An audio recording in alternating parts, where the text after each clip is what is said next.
under moonlight, checking your physique. I don't think I could want you anymore. Chilling with your girl, I'm jealous that I can't just run over and take you on the floor. And I don't wanna cross nobody. I know it's never worth the pain, but I can feel your eyes run down me, and all my sense just floats away. You got me in that dilemma. Oh. 'Cause boy, you a fine looking fella. Hey, how's it going? Happy New Year. It's been a few weeks. I'm back. I take some time off, had some family stuff, had some Christmas stuff, had some New Year stuff, lots of stuff on. So had to take a little bit of a break, but jumping back into the project we were working on before, and I really want to push forward on this because I want to start doing some smaller projects, some other stuff as well as this. So I really want to get this to a point where we can launch it. We're going to see what we can do. I haven't touched this in a while, and if you're not sure what this is Muster Minutes. So this is the current project I'm currently working on, where we upload meeting recordings and turn them into meeting minutes with the use of AI and transcription and AWS and a few other things as well. And yeah, I've not touched the code in at least a couple of weeks. In fact, let's jump into our terminal here and just do a git log. So it looks like the last commit was Friday, December 8th. And that was probably the last day I touched it. That was in the morning. I think we did a stream that day. Must have been on a stream. Maybe not. Maybe Thursday was the stream. Anyway, regardless, that's what we'll be doing. Today we're going to jump back in, see where we're at. Let's just do a git status. Let's see, what did we... Oh, we've done a lot that we didn't commit. Interesting. I think we're going to have to take a look at what we were working on. I have got the app running. That's the only thing I did this morning, really, or this afternoon. You can see the terminal up here. I changed into the directory. I ran the service. Surprisingly, it worked out the box. Nothing broke while we were away. Yeah, if I go on here, all meetings. These were the meetings we set up last time. These ones were like we uploaded. We were using the remote Ruby live at Rails World 23 podcast episode as a trial for that,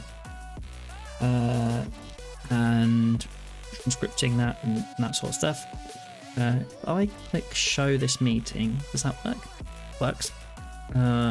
Yeah, that's correct. So we were working on this transcript editor where you can change the speaker and add new text. There was a lot that went into that, if I remember correctly. We've got our audio up here so we can play back the podcast episode. We also have the ability to edit and delete this meeting. So up here we can edit. There's a few UI things I probably want to tweak and tidy up there. That's something to consider. And yeah, let's see, Muster Minutes. We had a bit of a navigation flow that we set up in some of the last couple of episodes, if I remember correctly. Perhaps some of this was also making sure this flow worked. New meet. Choose a file. So we'll have to find a recording. In fact, that recording will be in the... just do this a second while I find that. Hello. Where's my development stuff? There. Just minutes. Yeah. Let's see. We'll turn that down a little bit.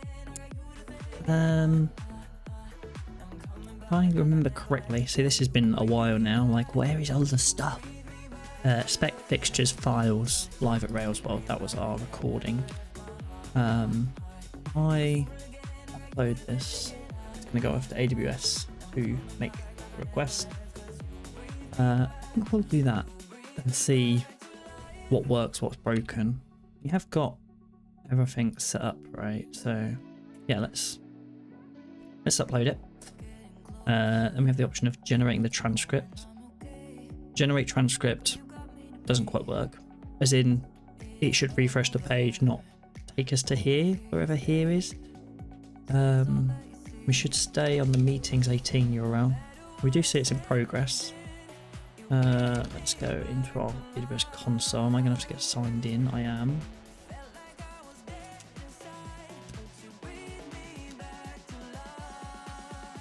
Now we're signed in. So we should see a job in here on our topic, if I remember correctly. Do I see jobs? This is SNS. This is subscribed to a queue or something, right? SQS. I think that's how we... Does it go into a queue? Been a little while. No.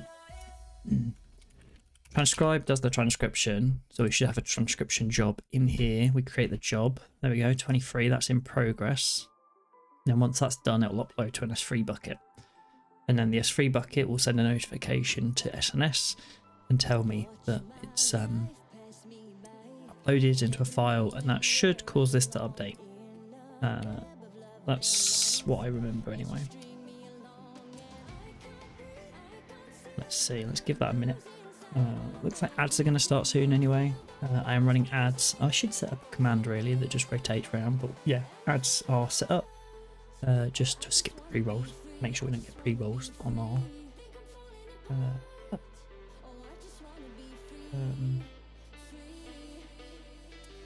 apparently ads were already playing through that. Welcome back. Missed anything? Now it says it's starting.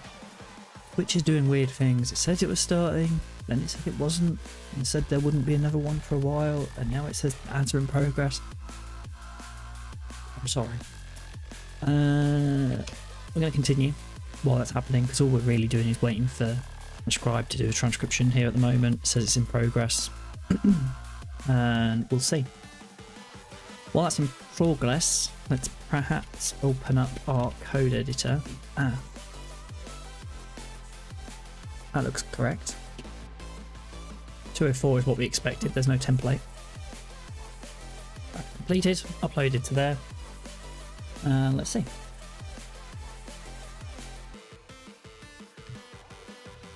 So if I refresh this now, completed, there's the transcript. Cool, that's pretty smart.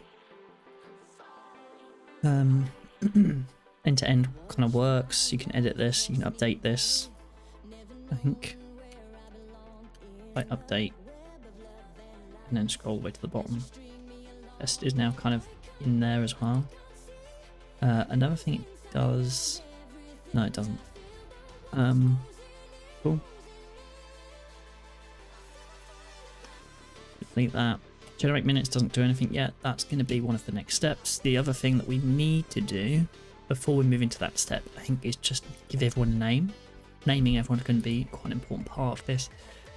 I also want to refine the segmentation at some point, but we'll come to that. Cool. So, transcribe job alert.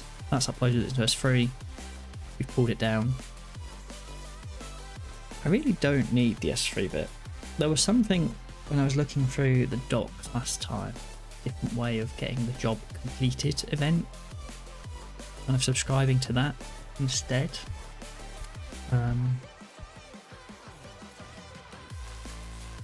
Just a subscription to all jobs completing, and then we can use the ID to work out what we want to do with the job. That's going to be better, I think, because then we don't actually have to have this S3 bucket. We can have it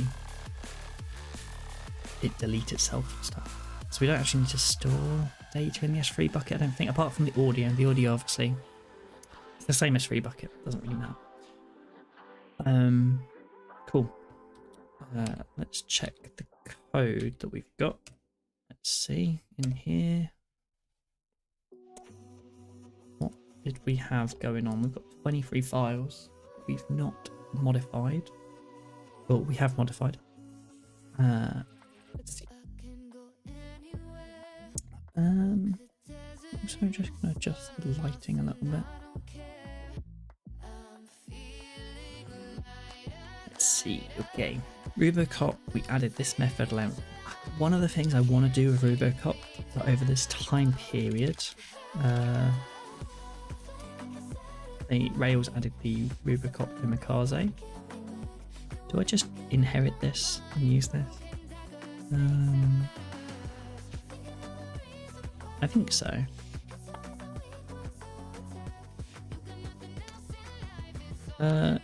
It's on our list to do, so let's think about that once we get through reading through what's changed in here. But one of the things we changed in here was this method length. We turned it off. I do think that shorter methods generally are better, but for this particular, like, this is a bit too straight. Oh, another thing that's new since last time I streamed as well is I've fallen into the trap of trying to use Vim motions. So I have the Vim mode on here so I can move with J and K, and also WW and all of those Vim motion stuff. So you'll see me struggling with that a whole bunch. I'm going to try and push through that. Anyway, let's, before I try and work out what I'm going to do, let's just step through the files quickly. So we've got base, Curry Biscuit base, input background white. I think that's some styling for those input fields now that I've moved some stuff around. Meetings controller. Okay, so we were tidying up a little bit of these groups because we don't actually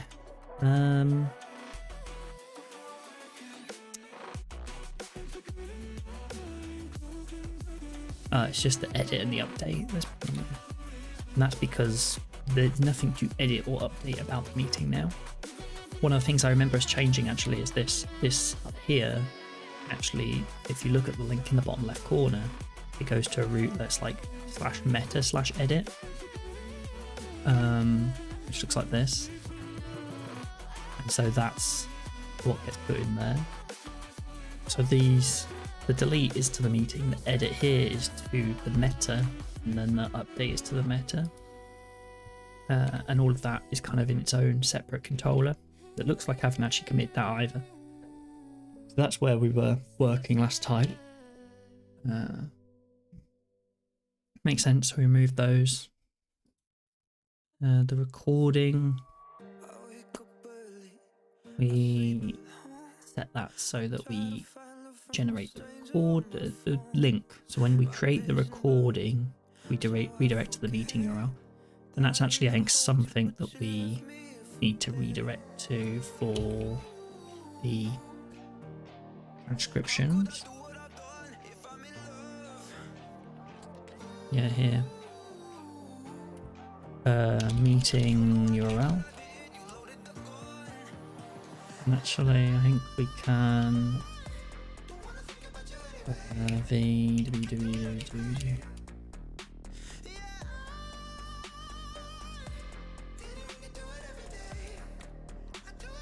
Okay. And what we'll do is when you create the transcription, that's what kind of kicks off the job, right? And then we will just redirect to the meeting URL.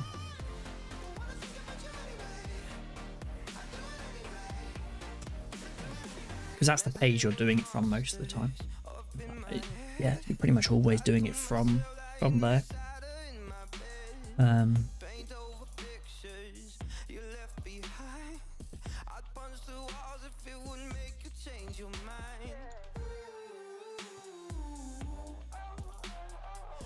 Okay. This is the meetings controller. There is only the show, edit and update. The show, yeah, that's correct as well actually. This bit is showing the meta, meeting meta. So this is all like the cancel button is again the meta. So. And that's all using Turbo, Hotwire. The meeting has transcription through recording. Tied up some of that stuff. That's correct, okay. So the other bit that we did was actually moved from, we originally started with a demo URL that looks like this. This is kind of the design that I built out in HTML and CSS. And I took that and put that into the template files. So we've got our application HTML ERB as the majority of our code in. Just reminding myself of this quickly. So we have our kind of logo and text up there with our link for navigation. Got our page header in that central part as well. And then we've got our toolbar, and then we've got our yield for our main body content, and that's because some of our pages can kind of yield into the toolbar. And also the page header as well yields into the page header, and that's what's going on here. This new me edit delete is being rendered in there from as the page header, renders a turbo frame. We'll come across that, I'm sure, shortly. This is only used on the list now. That's how that list is rendered. That all looks okay. I do wonder if it's better here to use the kind of DOM tag kind of thing. I think that's okay for now. Delete edit, because again, you don't edit the meeting directly anymore, you just edit the meta of the meeting. Added some padding, makes sense. New meeting.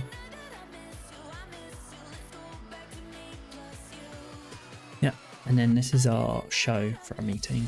When we show the meeting, we render a content header, which has a page header. Page header content has a turbo frame tag for that page header, and we render partial meetings meta. I wonder if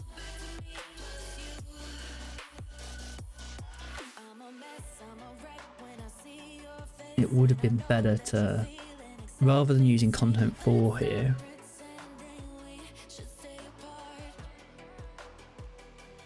could just make the page header a turbo frame and then have the page render stuff into the turbo frame, because if it exists in the render, right,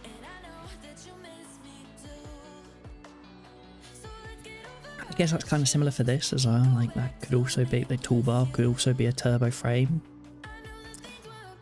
And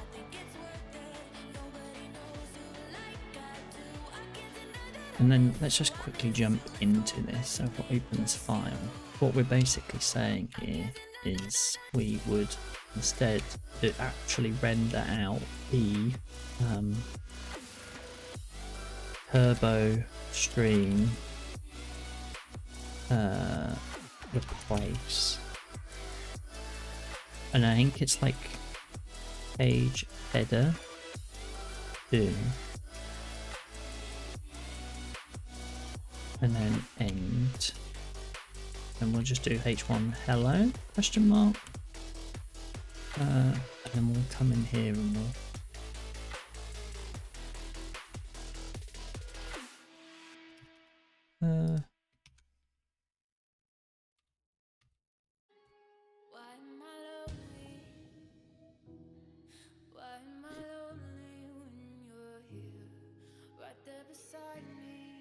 I want to see the page source, so view source, turbo stream.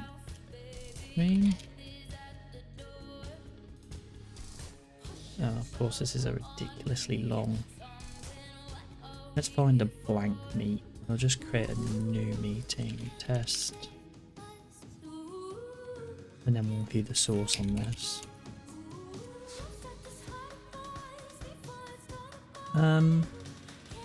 So there's our turbo frame. And really what we're looking for is something around here.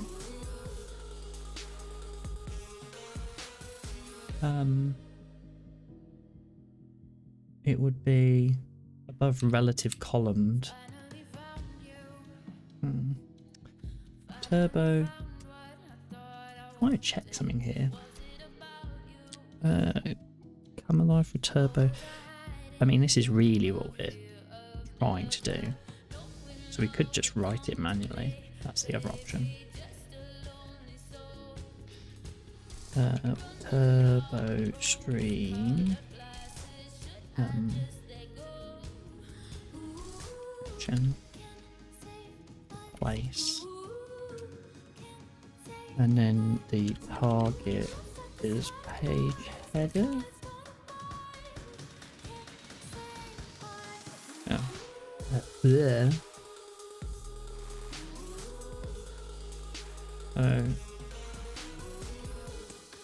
So now that's in the page. Let's just see. First child must be a template element, right? Okay, template.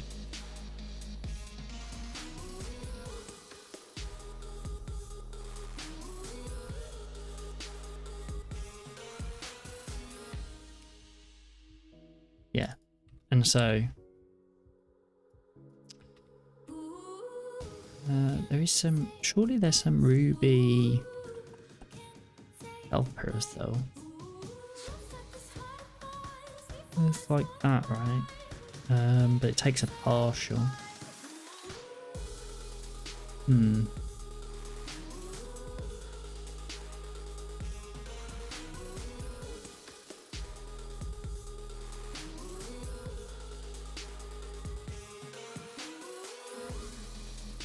I mean, I do have a partial to render, right? Like, and it is.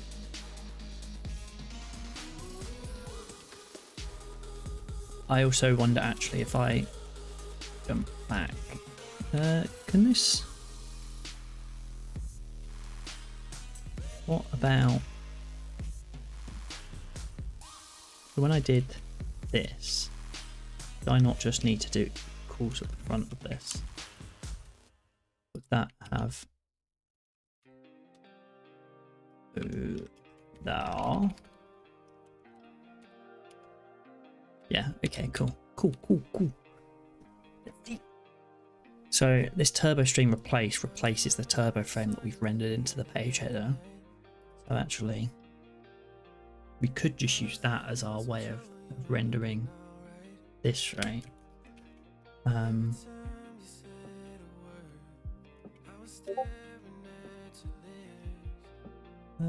What's that noise?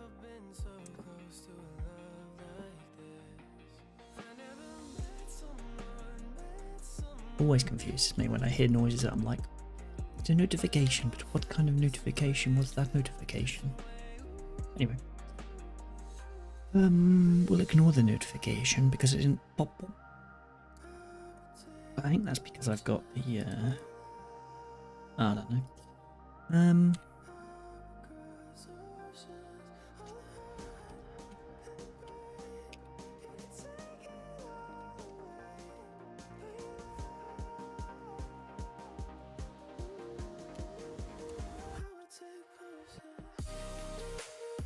Yeah, so that still gets in there, but it kind of does it for a bit of a weird way of doing it. I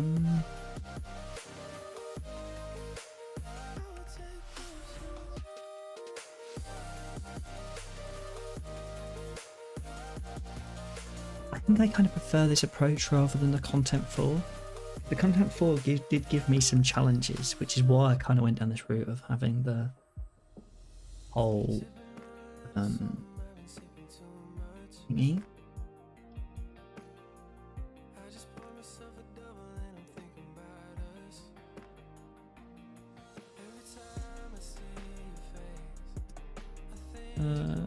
It doesn't replace, right?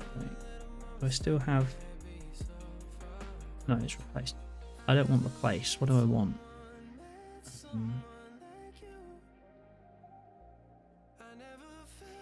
Append update. This content replaced the contents.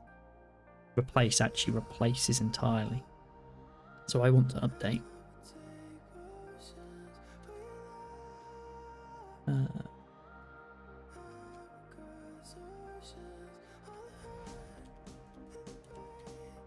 Still, some of the InMotion stuff isn't quite getting into my head at the moment, like the fact that I can double click that and press C to change. when I'm in, depending on what mode I'm in. If I'm in normal mode, I can double click it, see, change. Whereas before, I guess I could have just started typing, but really I need to get used to using the kind of more of the motions, the navigation ones. We'll see. I'm sticking with the Vim motions for now. Yeah.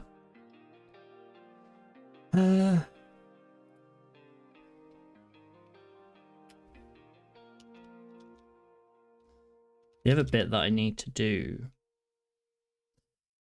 It's not O. What's the Shift O?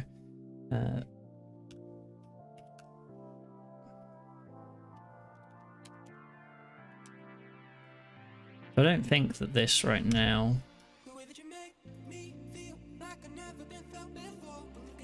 is necessarily useful for what I want to do, but it's something to think about because I might change these content yields just to turbo frames if I run into an issue again with them.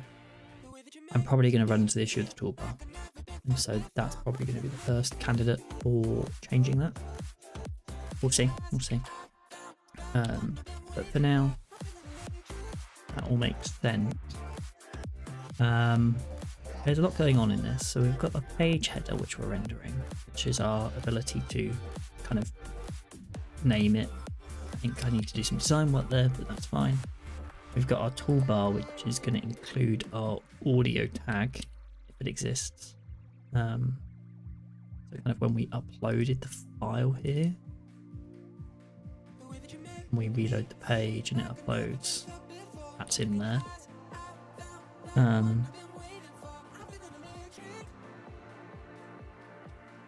And then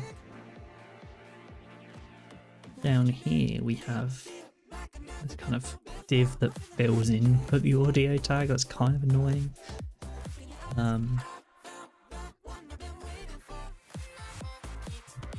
That's a bit janky. We've got our, if our recording is present, there's no recording present, you need to upload a recording. If there's no transcription present, then you need to generate the transcription. Otherwise, we're rendering transcription. I wonder if it's probably better to put this button into the transcription partial, even though it's just the button.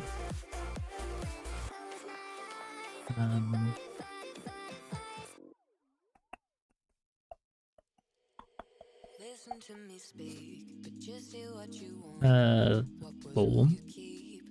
Sure, that makes sense. This one obviously is a form, so there's a bit more, but button. I think we'll leave it as it is for now. What else have we got going on? So we created a form for this is for the meta. Fine. That is the rendering of the meta. That is the editing of the meta, which renders the form. The show of the meta, which renders the show. Some style design changes there. Again, some more style design changes. Once it's completed, you get the continue generate minutes. The demo. And then we added meta there, and we added the meeting spec. That's a good question. Does our test still run? So if we did our spec, is it just our spec?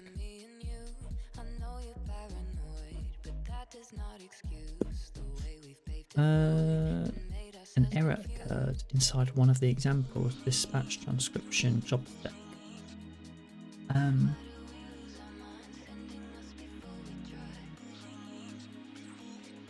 Let's see.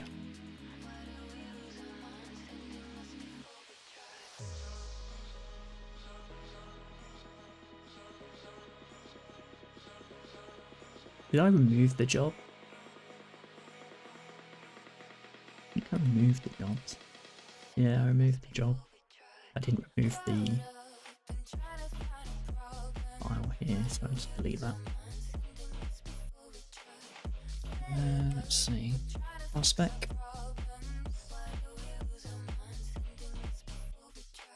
classes, some skips. Failed? 3 failed? What? What do we have here? First spec. Let's do it in here, because then we can see them easier. We'll close all of those. I apologise for hitting the microphone. What have we got going on here? It allows the... this probably makes sense.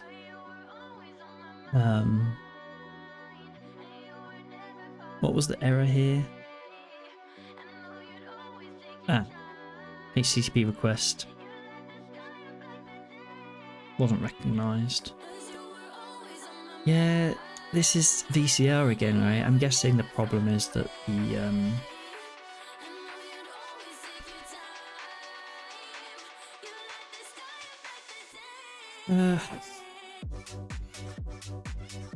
so we use the VCR to capture the SNS notification, right? Because that's where this is.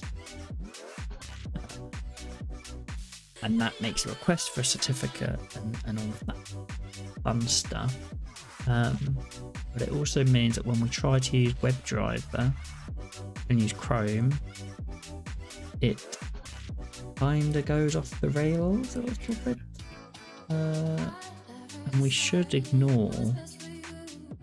They've changed their thing, right? So what's this now? edgedl.me.gvt1.com. Stop using random URLs. Does that now work? I'm guessing that's probably the issue of all of those. Allow. Only one F this time. Okay. And this probably makes sense because we did change some of the flow. Do you have a... What are we trying to do here? Okay, don't ignore the obvious issue in the room. I need to solve that at some point. There's no delete recording. And there's no destroy.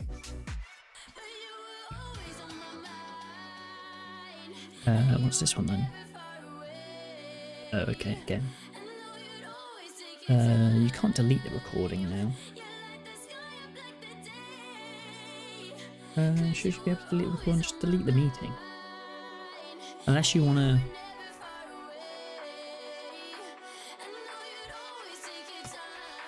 Unless you want to be able to... what was it?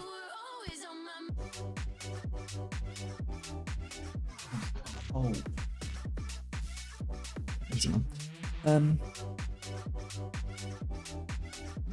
You should be able to delete the recording, because if you want to upload a new recording for that meeting that happened, then you should be able to kind of balance those out.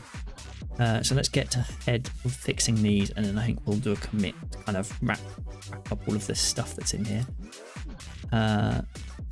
First one is this destroy. Well, actually, that's a problem with the test itself, right? Because it's now delete.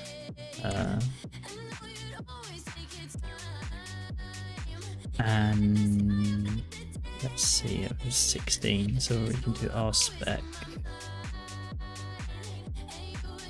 16, is that correct?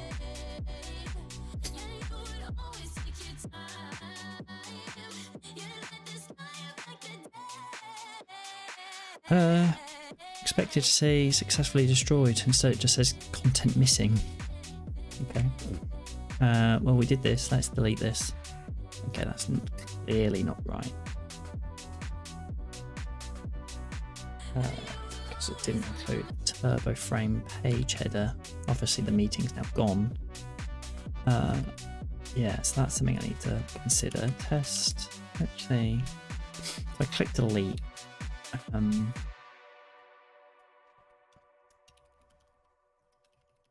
controller. And what we will do in here is we are looking at destroy. We redirect to the meetings URL. I think actually the problem is here, right? Because this needs to escape out of the turbo frame. How do I do that? Eager loading, lazy loading, cache benefits, targeting navigation. So I think I want to add target top.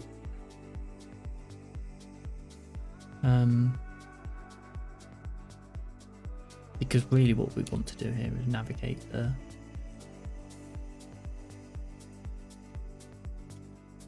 target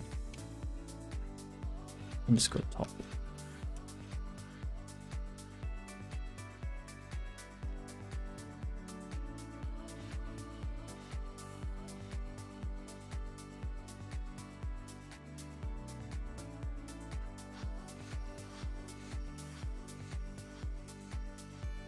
Okay. So actually it's on the, it is the data turbo frame down here, not this target here. Actually we can add that in here. So we've got data, it's data turbo frame, so turbo frame, not turbo frame target, is it? No. Underscore top. And then we'll add spaces there. We'll refresh this, delete. Meeting was successfully destroyed.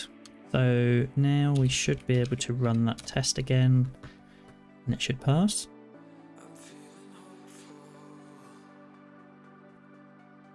Thumbs up. Good, cool. There was another test that failed. What was that?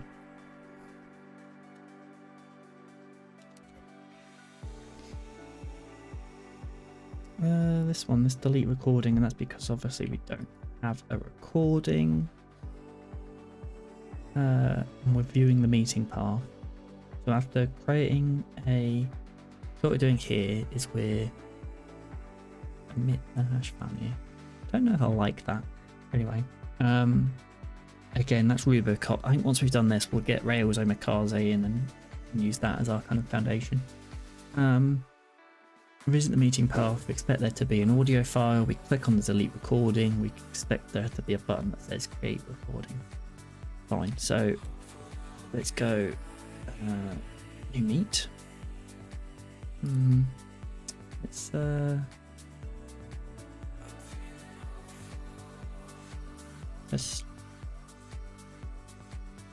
sure what this is about.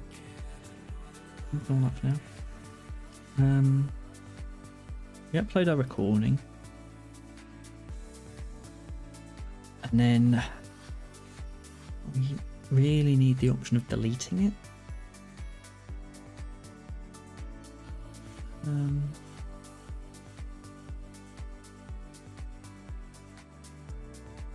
Yeah.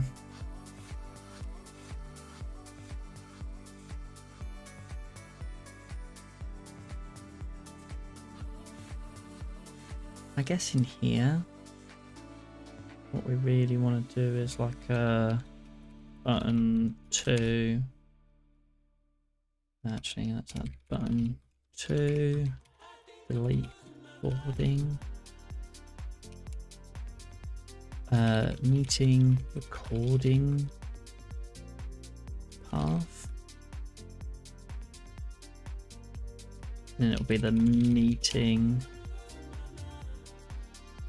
recording. Is that gonna be? I don't want it to be a big button.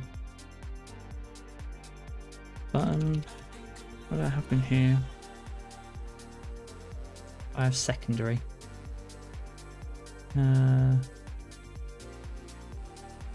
Data. Type secondary.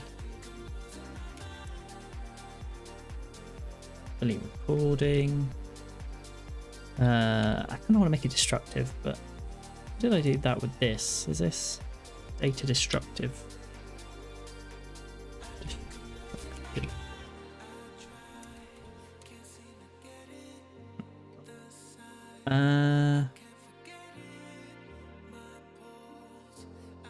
Delete recording. I'm guessing this needs a method delete or something on it like that. And then it redirects to the wrong place. Is the next problem. But we can upload again. We'll find our controller.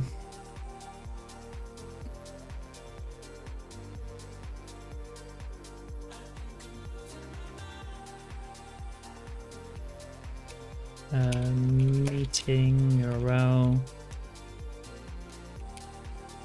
We'll delete the recording. Good. I'll upload the recording. It's now a bit taller, kind of annoying. So we're going to have to add this little spacer, probably another 10 pixels. We'll see. Perhaps even another 6 pixels. I don't know. I don't particularly like that part of that. How it works. How does it look for a thing? Okay, that's not too bad. I hate that it's not in line. It's kind of 10 pixels, 5 pixels out.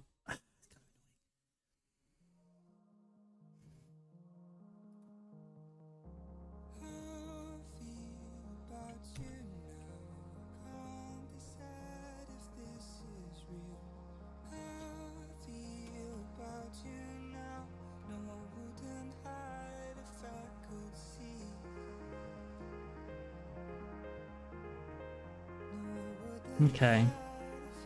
If I delete that line, sorry about the background noise if that's coming through.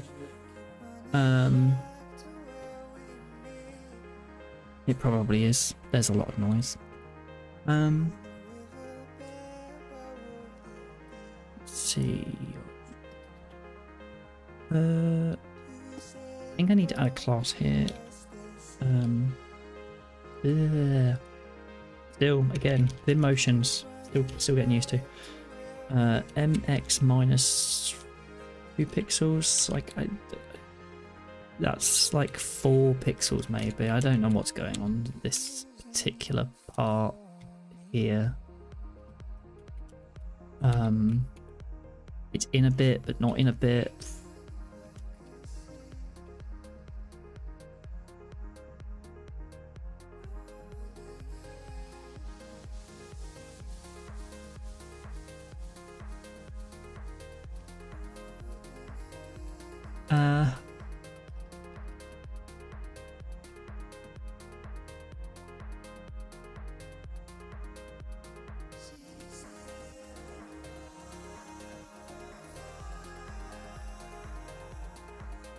Should there just be no...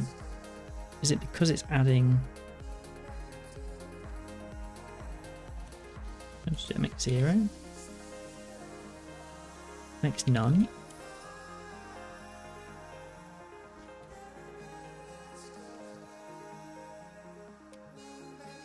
Oh, E0, as in like no padding. Yeah, okay. There was some default padding on there.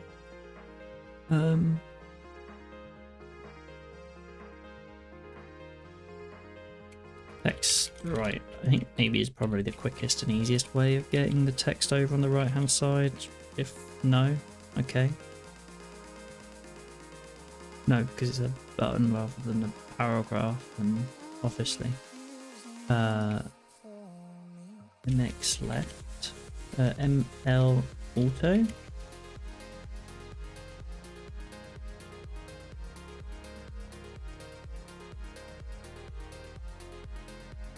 Margin left auto. I don't know. I don't know what I'm doing there. Let's delete that. It doesn't really matter. It's gonna have to move at some point. I kind of like this, like maybe status line-esque thing, perhaps. Also, we've got the 3 dots here.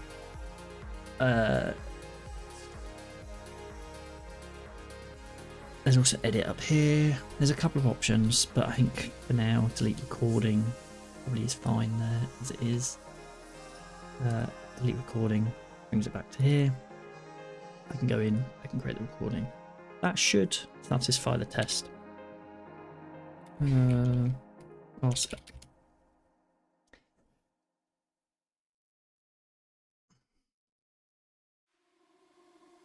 Cool. There are a bunch we skipped as well, right? Let's just check what those were. So let's just see what we're not testing, because that's quite important as well. We're not testing meeting. The simple fact of that is we're not going to test the relationships. That's Rails. There's no point testing that. It doesn't give us any confidence. So that's fine. The recording. Well, like the recording. It does have this S3 URL. I don't believe that should sit there.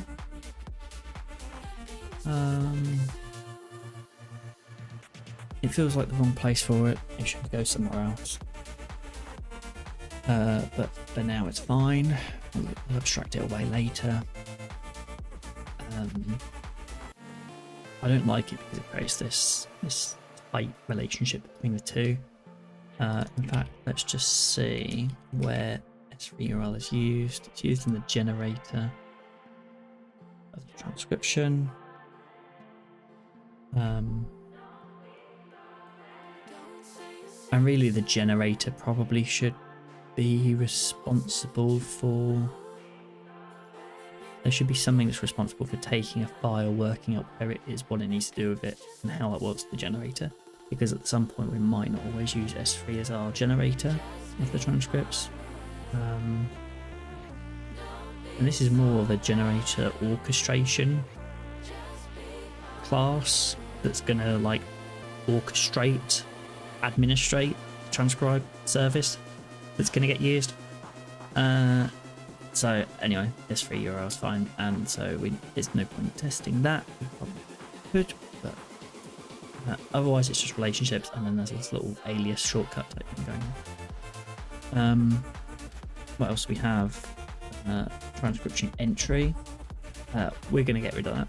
Not using anymore. Same with the utterance spec, and then the transcription. We do have some stuff in here around the generation, and the generator itself probably should have a test maybe, but that one is probably the one that needs testing. It's probably also the one that's most difficult to test, because what it's basically doing is calling AWS transcribe service, and that's all it's doing. So not bothering. And I believe that was all of the files. Like, we've fixed the specs, we tested those, we got to the last one of these, we fixed the specs. Let's commit that then. Oh, I feel like a sneeze coming on.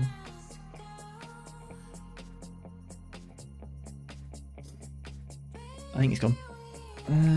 Right, let's commit. I love Gitmoji. Best thing. Makes it fun. For this though, what Gitmoji are we using? We've done a lot.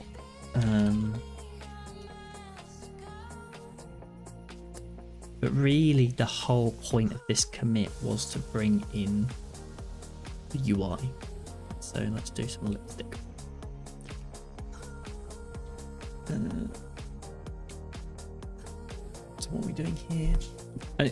I'll kind of come back to this actually, this Gitmoji thing. I think one argument could be that actually I've just wasted a bunch of time here having to bring up Gitmoji and look at the specific emoji and pick an emoji that suits the commit.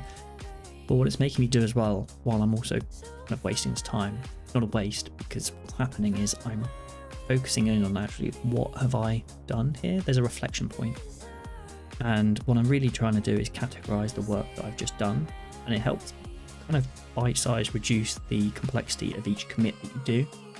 I really should do something on commit messages and commit kind of flow at some point, because I think there's a lot of value you can get from structuring your commit messages in a certain way and writing commit messages in a certain way, breaking down, and really it comes back down to how do you break down the work, how do you communicate the work you're doing, especially if you're working in a team. So that's something I want to kind of touch on deeper at some point. For now though, implement design and flow for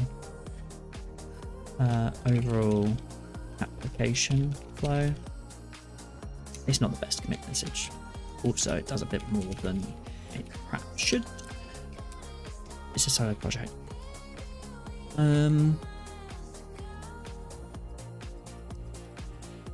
Let's see. We are going to go to muster minutes app here, load that up, and we now have committed that.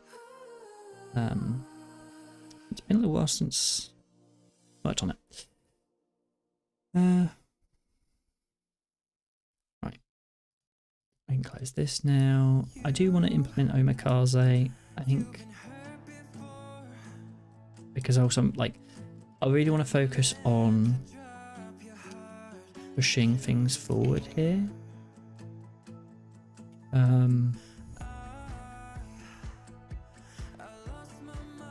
But actually I'm going to keep coming across problems, I think, with the Rubocop. I still keep doing it. And actually I've read through the Rubocop YML that they've got here as part of omakase, and I like it. It's not too they disable a lot of rules by default, I think. And they have a lot in there that's quite good, so pull that in. I'm gonna add that to my gem file somewhere. Gem file. Let's go to the end of the file, which I think is G. Yeah, I paste that in, save, and then we'll do bundle install. I think that's what I want.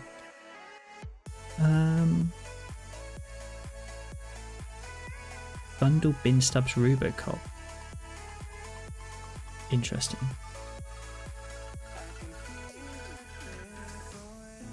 I don't know what that does.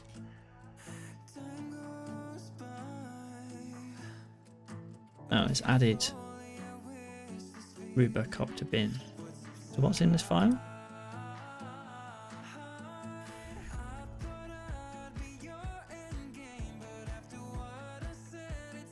Your bin/bundle was not generated by bundler, so this bin stub cannot run. Oh, I see. Okay. So bin stub basically just generates a little file to run Rubocop. Okay, fine. Buy the thing.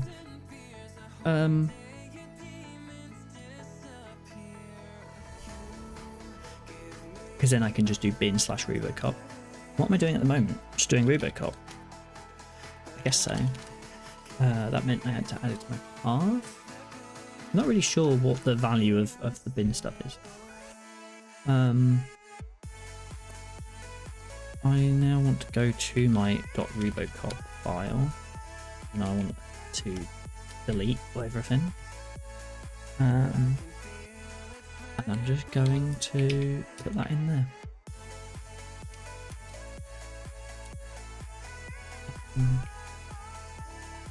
And then, I mean, this is going to cause so much pain. Like that was the easy bit, but I've just changed all the rules again. So let's just go to roots, save. So we've gone from single quotes to double quotes. I don't mind. I kind of like if double quotes do seem to be the trend, unless there's a need for the other ones, and that's part of their thing in here. So if I go on there, they double quotes The other bit that's nice about this as well is it's not going to enforce stuff on certain files, so it's going to exclude files that we kind of don't really care about, like data directory. Like I don't want it doing stuff in there. Meeting. Hello.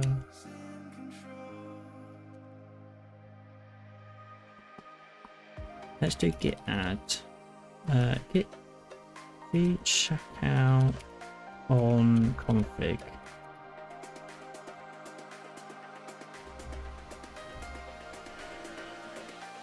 An app. That's the core. Let's just git add that. And then is there a rubocop? Can I rubocop just everything? Also I just noticed as well, sorry.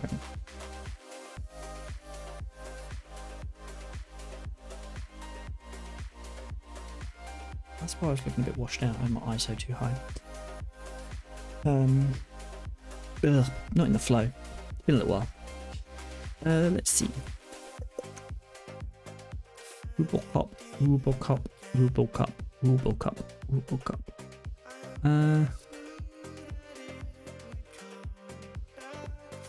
95.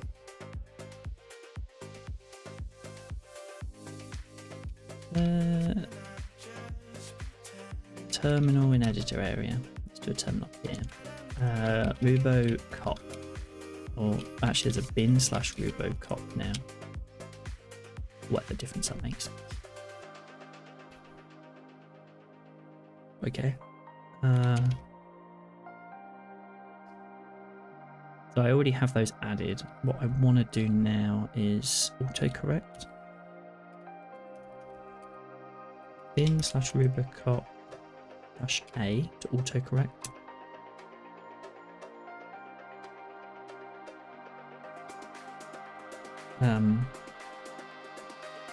And so close others. So a gem file. Let's just quickly review what it changed. See what it did. What we have here. Okay, so we changed all of the single quotes, double quotes, as we said we were going to. Added spaces into some of these places where there should have been spaces. Application controller changed to double quotes. I think a lot of it's going to be double quotes. Change that to double quotes. Change that to double quotes. Quotes. Double quotes. Double quotes. Double quotes.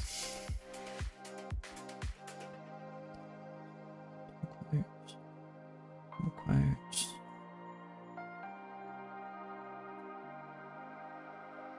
Quotes. Lots of double quotes.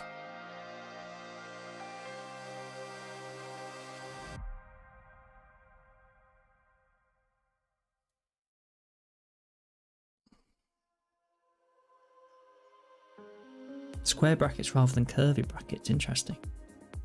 The import map got changed as well. The roots.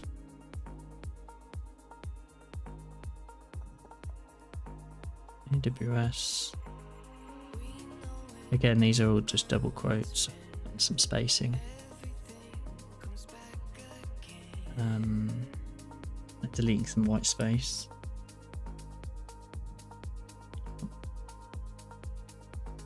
More quotes.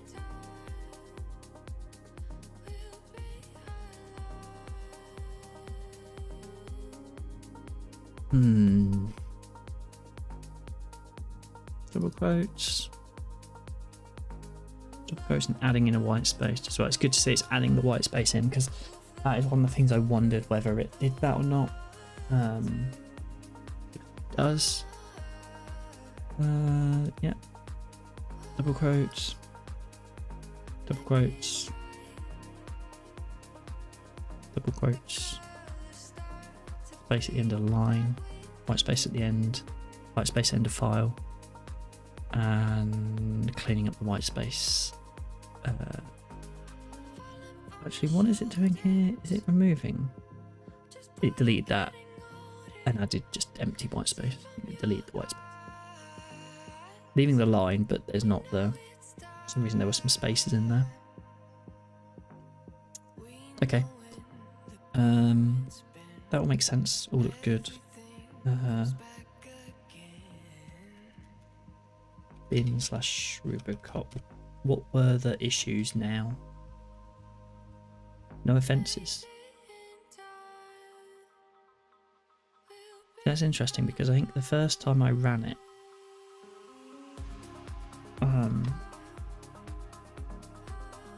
it did. These all say correctable. Did it not say 222 offences detected, 216 correctable? So, what were the offences that it said weren't correctable, but...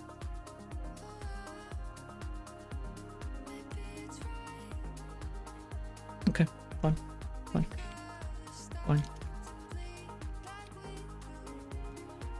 Again, Gitmoji, I think it's the, like, linting.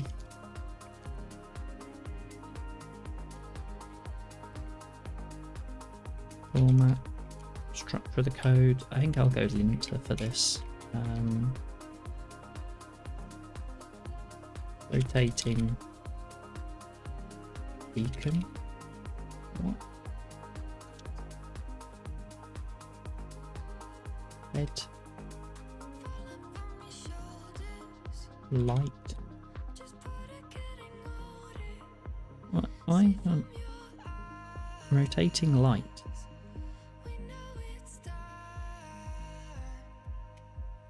Oh, wow, that's hard to find. Update to Omikaze or whatever it is. Rails Rubocop. Rails Omikaze. And we'll push that out. Oh, beautiful. I think that's all we needed to do.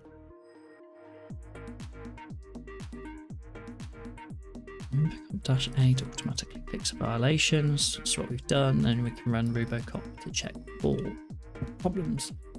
We have no problems because when I run Rubocop, it says it's fine. 22 files.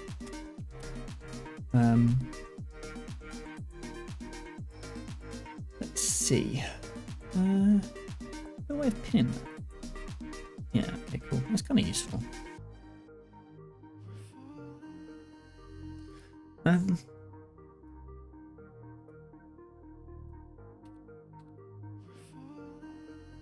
Sweet. Don't need that anymore. Get rid of that. Get rid of that. What do I want to do now?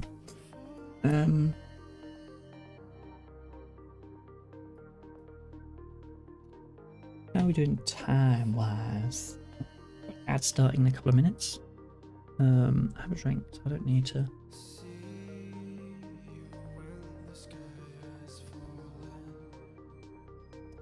And how long have we been streaming? We're coming up to an hour, is that what we're doing? We're just past an hour, yeah, we're just past an hour on the time. But I feel like we're up to speed now and we can start doing something productive. I think next is probably going to be these speaker labels. I need a way of kind of pulling up the speakers.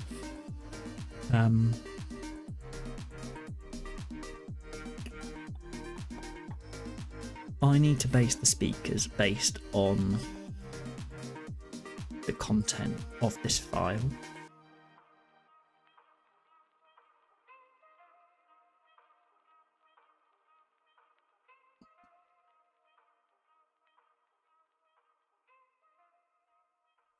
The content of this JSON, the blob of JSON, is going to be what determines the speakers we have.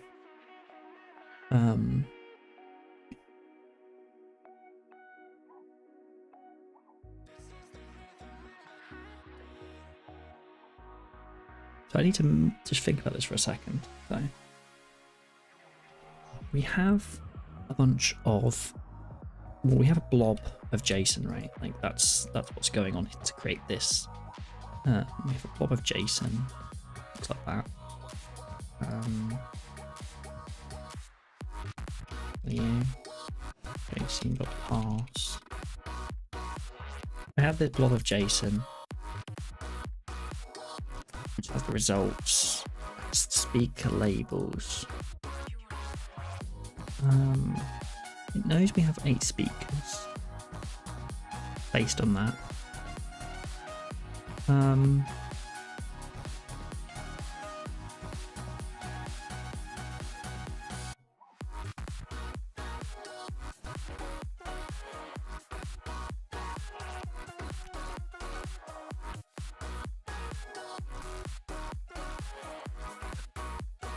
Perhaps.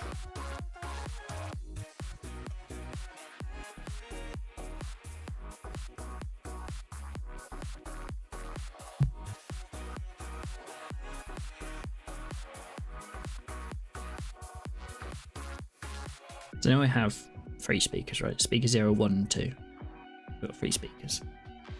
And so this does update.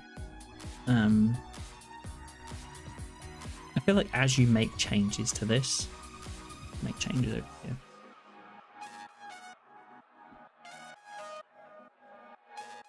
Does that mean every time you make changes, we're saving to the server to then re-render this section over here? Maybe. That could be a way of doing it. A way of doing it.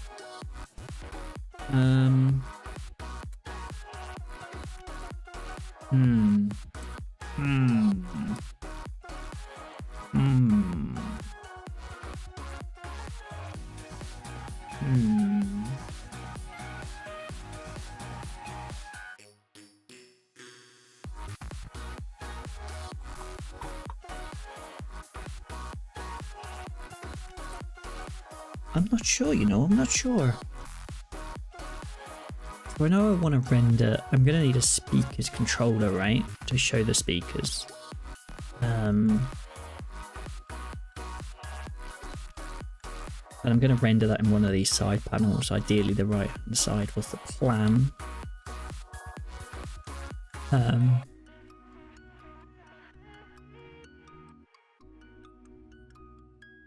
And I want to render it mostly on the server side.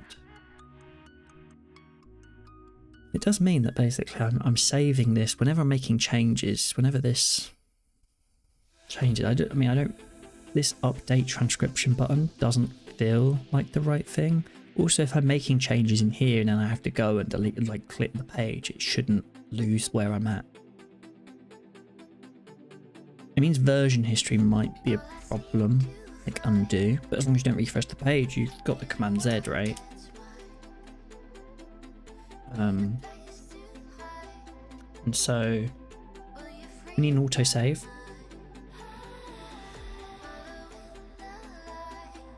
But perhaps having the other stuff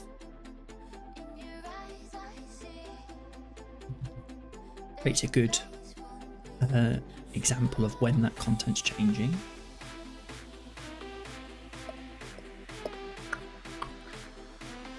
Yeah, I think let's do that.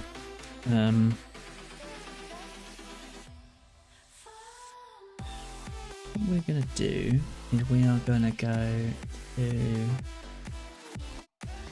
controllers. We're gonna have a speakers controller. There's meetings here.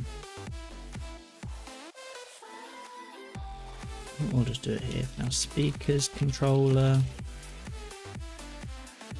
Or is it participants controller? Speakers, participants. It's people who spoke in the meeting. There could be more though. Could be a role. So I think I'll go participants controller for RB. Class participants controller. Application controller end. Okay, so that's our controller. We'll have a def go action.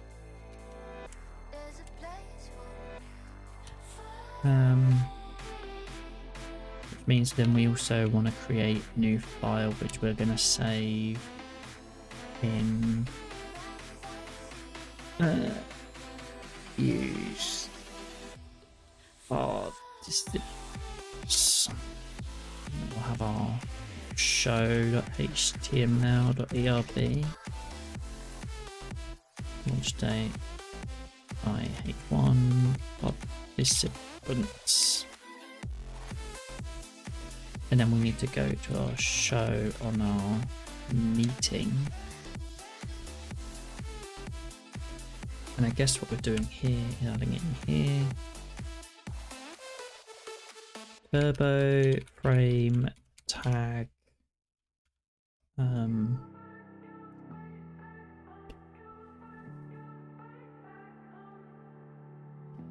Right aside. I don't really know if that's what I want to call this just yet.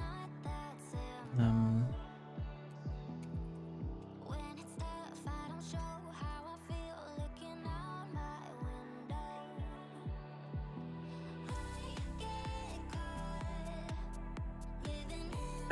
not sure if I want to play that yet, but anyway.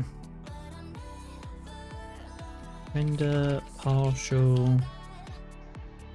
I'm rendering the partial.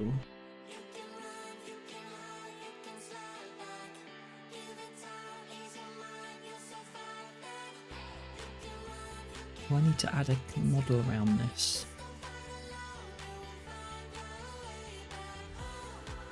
I think it's just meeting and passing to this, so let's just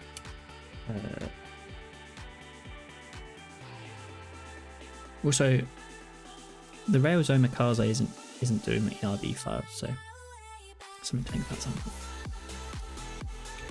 Meetings. It's not meetings, is it? It's now participants/show. Vocal. Also, that's not partial.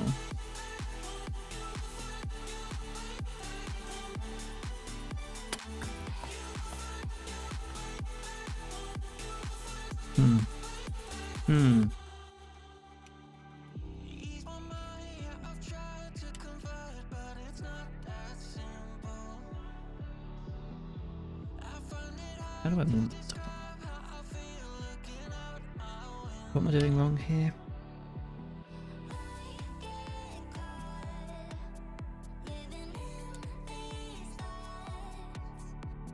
Apart from it not being a template.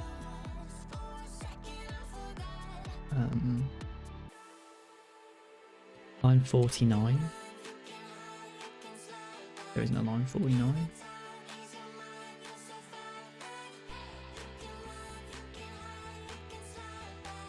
There isn't a line 49. What are you saying to me? What is the end here doing?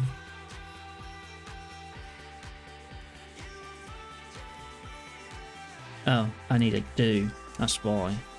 I guess the 49 was just coming from somewhere, and then missing the template. Which makes sense because the show isn't a thing.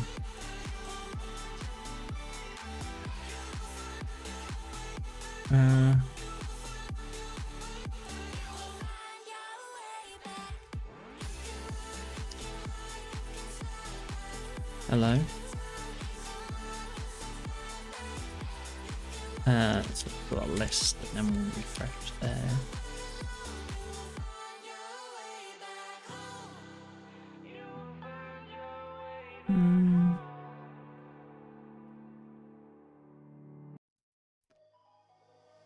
Notification.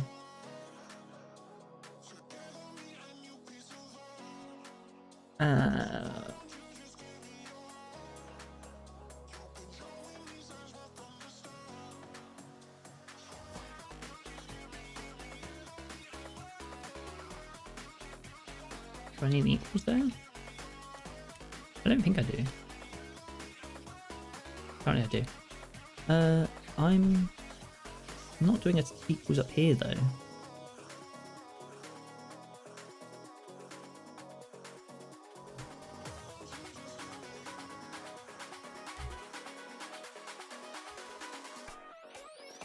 Maybe I should have been.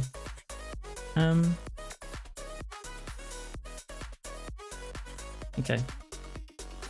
It shouldn't be a H2. So we should just change this to participants.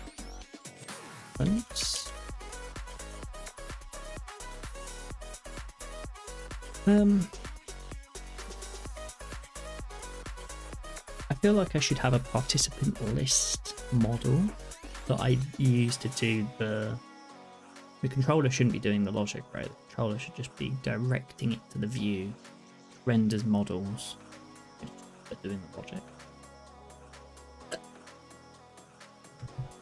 So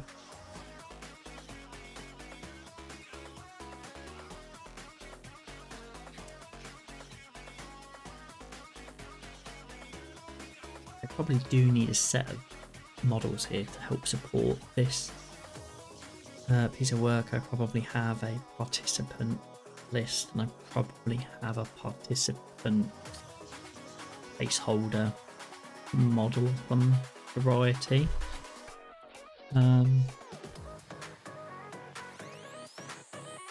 Let's just go in here, just do participant list RB participant list.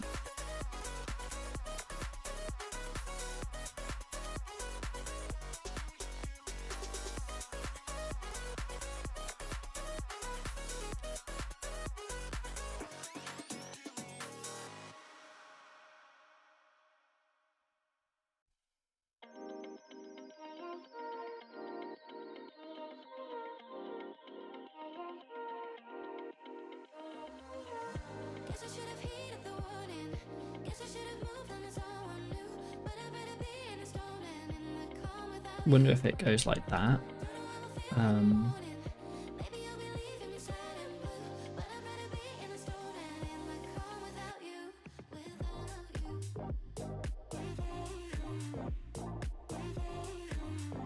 Or whether I can just render that. Does that work? Is that going to come up with an error? It must have a two partial path. Def two partial path.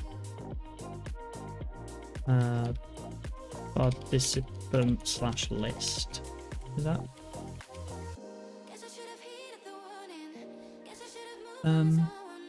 Does that mean then list?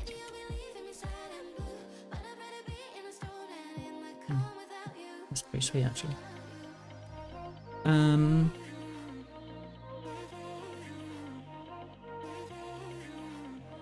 Sweet.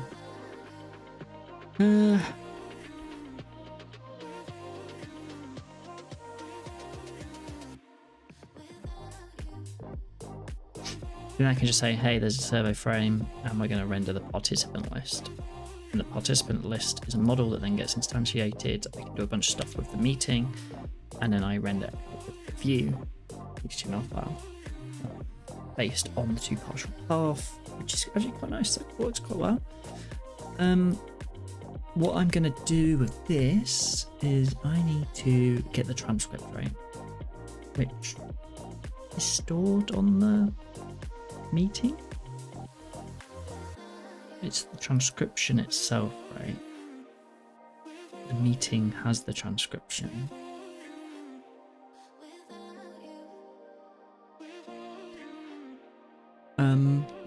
Let's just render this out quickly. So it's list meeting, because I need to add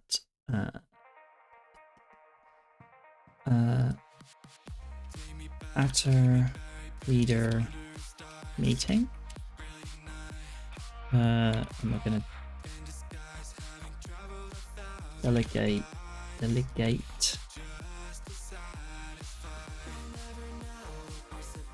transcription to the meeting.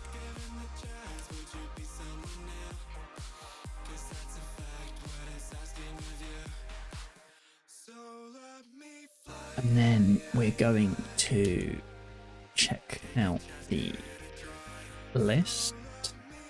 Where was I putting this? Okay, I need to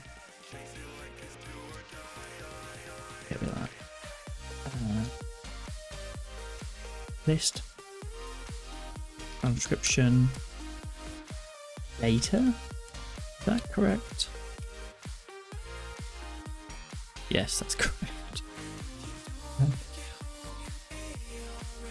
This is the raw JSON, right?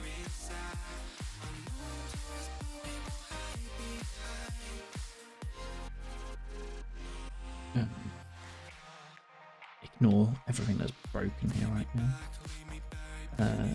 .2h. Is that correct? No.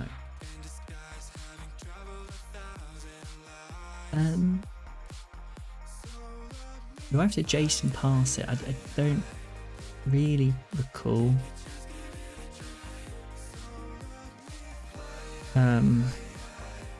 Transcription.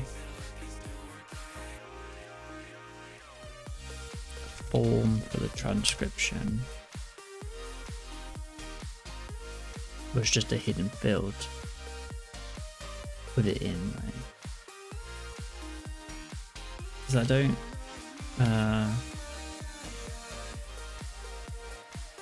The schema, is it? For transcriptions, has it as a JSON column.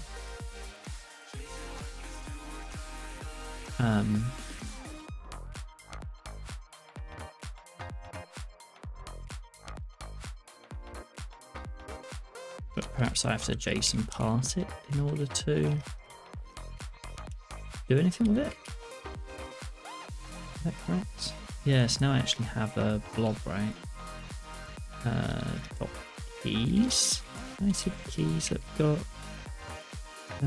Results. Get results. No, what is it?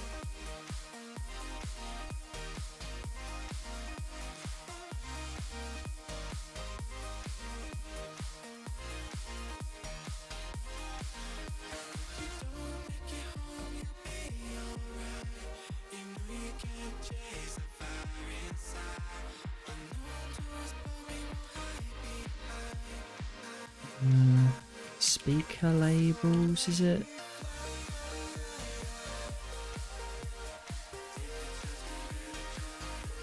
And then we've got speakers, and then that's like the count, I think.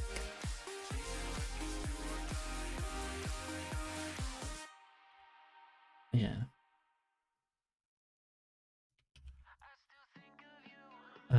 Having to map it, the JSON stuff is annoying. Because it's going to be slow.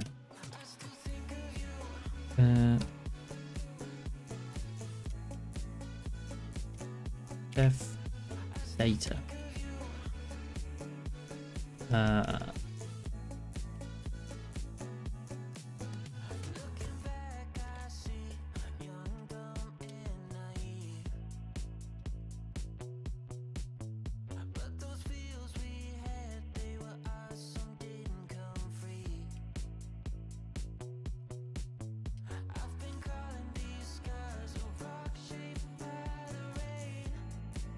See, it's not shifted into visual mode.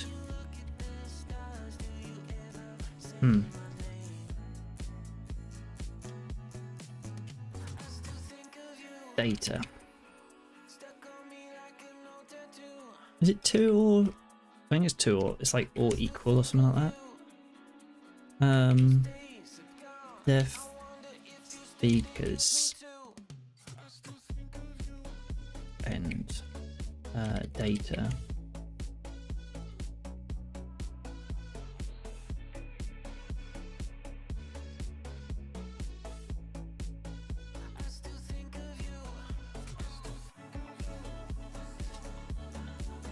And then in here I can just do list.speakers.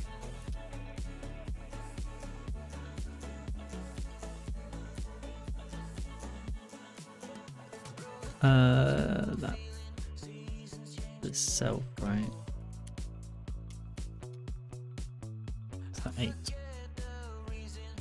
Speaker count.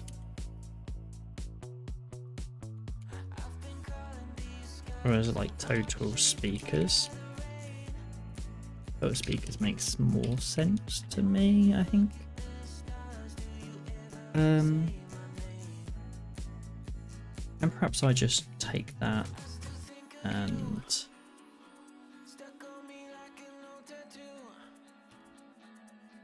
Shift V X and then P. No. Undo. I. P. Yeah, I'm still butchering my way through the motions. Oh, participants.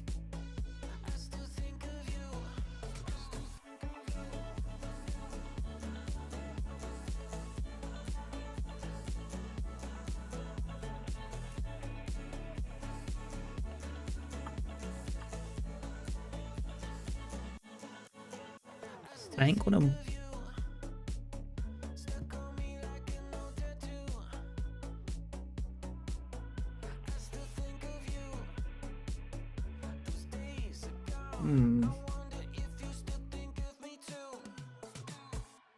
So when the meeting changes, I need this section to re-render.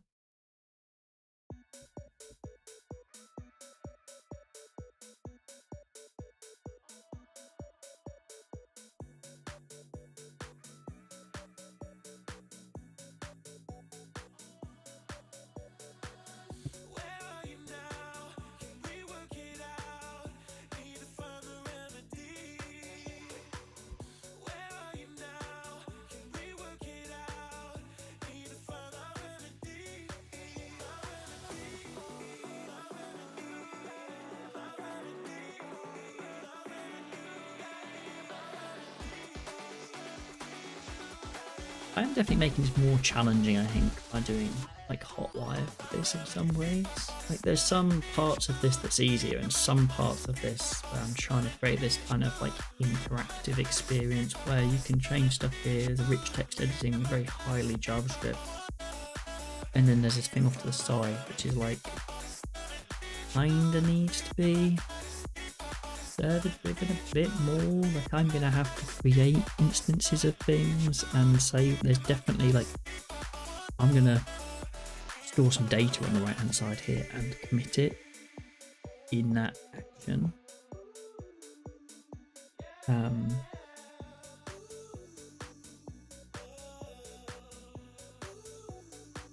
But I mean at the same time I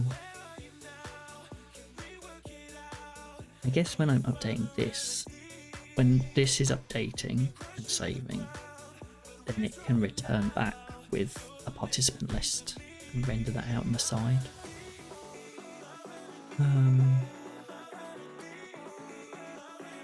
Yeah, probably makes sense.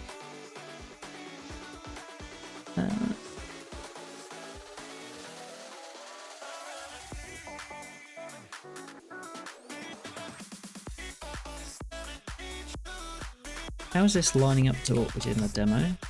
Participants. And then there's like, you have 7 unidentified participants.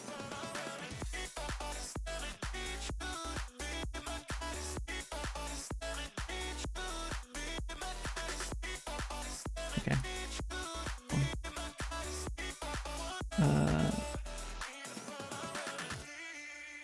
You have... And then I guess I'm gonna go list unidentified, total unidentified, def total unidentified.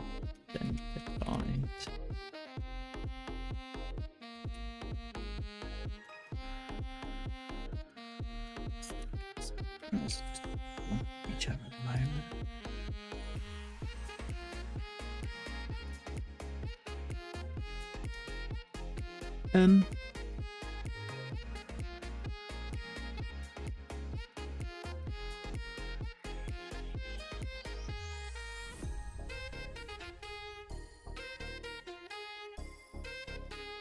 I think I'm going to name this participant.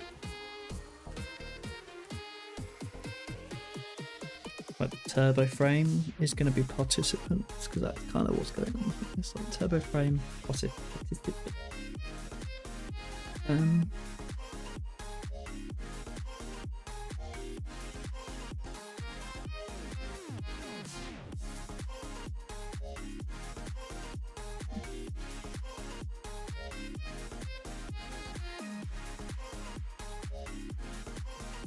Bit of light, wherever the light is, somewhere along here.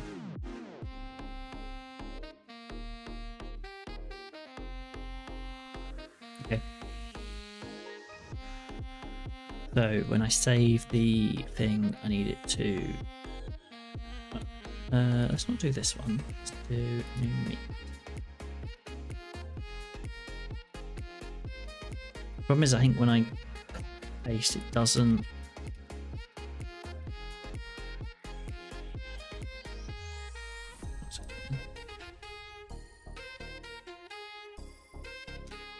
Apparently it crashes when you copy paste. Does not work when you copy paste. It really breaks the page. Do I wait? Do I exit? Okay. Command C. Delete. Command V. It just does not like copy paste. It really screws it up. Oh, I did it then. I think when you paste it though, it loses all context of who said what, and you end up with this. Obviously not what we want. Yeah. Oh yeah. Oh yeah.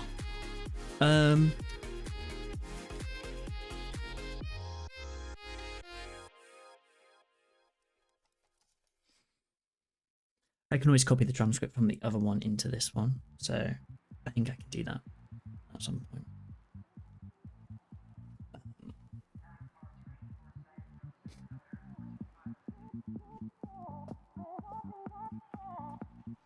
Let's see. I want to get the autosave working now. I think. If I get autosave working, and then I get turbo reload. In fact, I don't need the turbo stream because I'll turbo stream replace with the update as part of the autosave.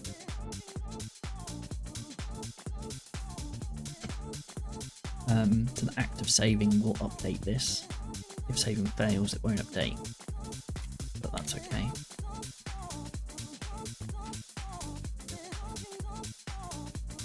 I think that makes sense.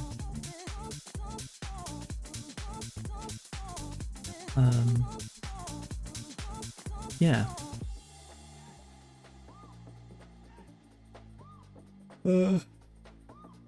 Participants.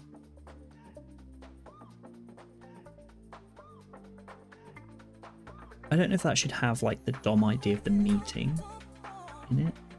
One nothing I'm questioning. I don't know. Let's focus a little bit first on the transcript form. This. I want to get rid of this submit button. It doesn't belong. And so I basically just need an autosave. Like when the hidden field changes, the bounce. We don't need to be save.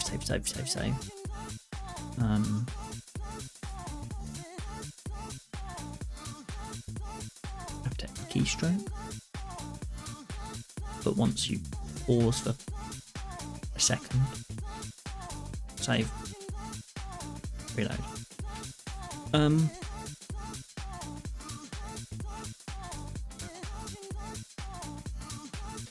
Is there any like turbo autosave? Like turbo hotwire.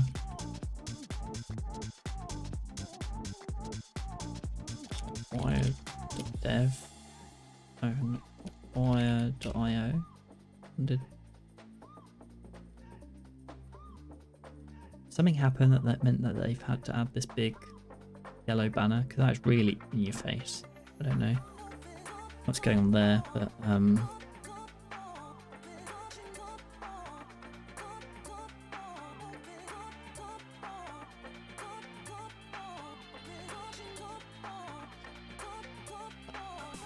this is a quite cool project though. I do like the Hotwire IO. I'm sure the logo is different.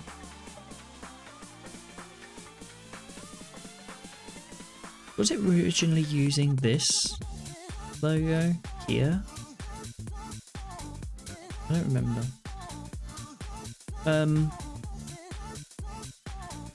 That's nice.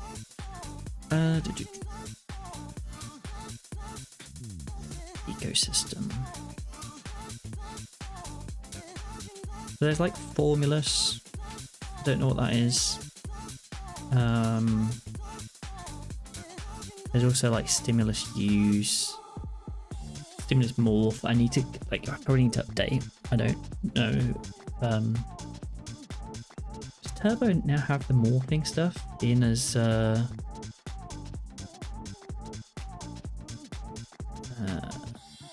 current version 7.3?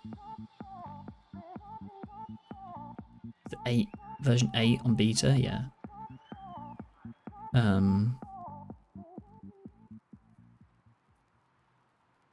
Okay.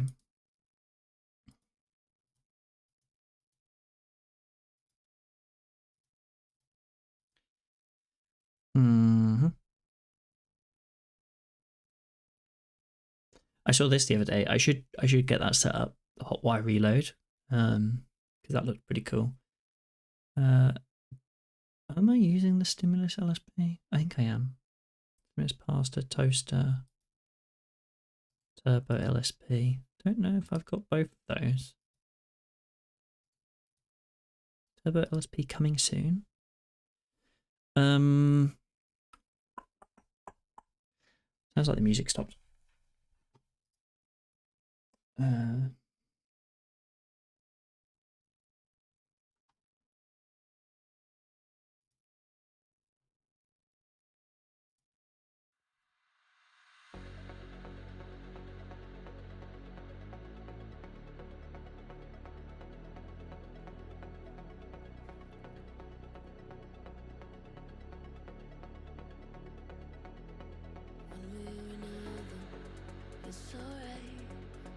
Okay, cool.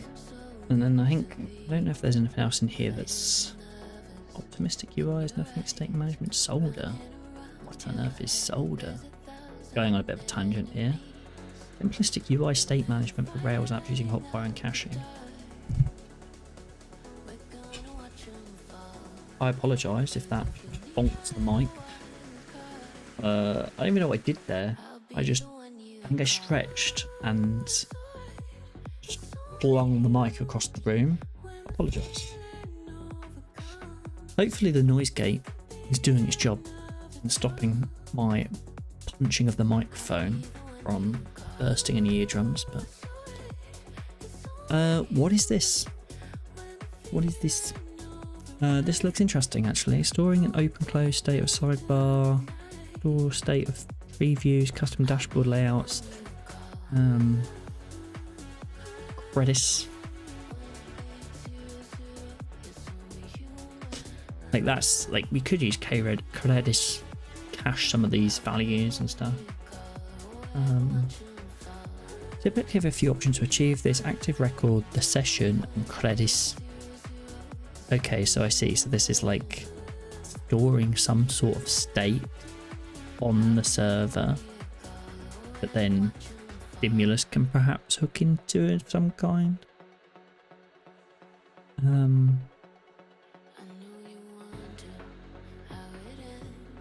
It's like a caching type thing, perhaps. Assisting UI state changes using makes on a per element basis. It's interesting. I don't really fully get it, but yeah, it kind of makes sense. It's kind of like a cache kit. Yeah, that's what I thought.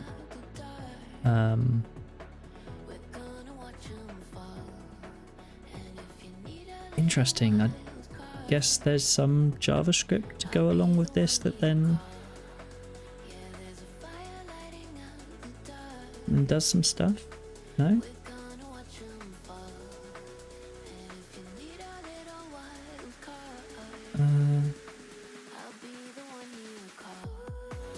So, yeah, it's kind of like capturing, but then live. What does it do?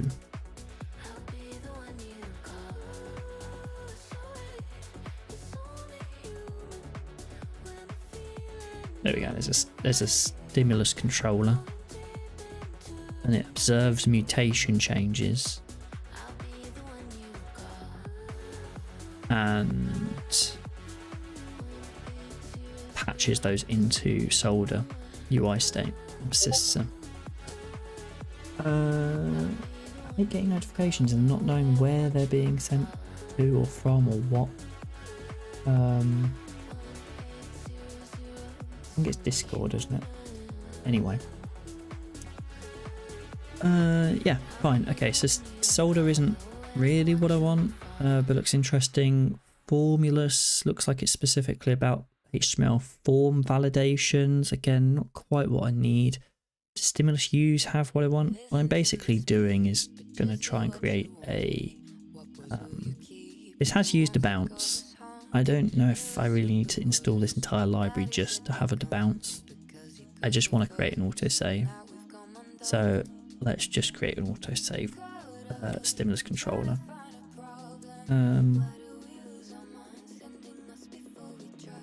We go into assets. It's not assets, is it? It's JavaScript here. Controllers. Autosave controller. Let's just do that for now. We'll take this, put that in there.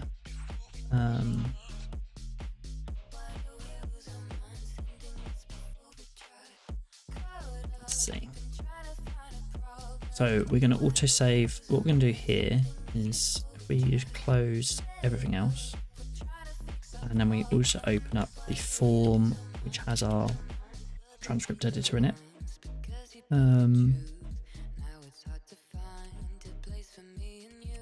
Autosave, and then we'll in here we can console log this start element. We'll say autosave this start element, and then we'll open up our console down here. We'll refresh. There's our form of our autosave. Now we need to set up some sort of event listener for the form. Can you do this dot element dot on add event listener change? Let's just do this quickly and then we'll see. So at modification to the form. Error connecting to the controller, add event listener, not function. Are you sure?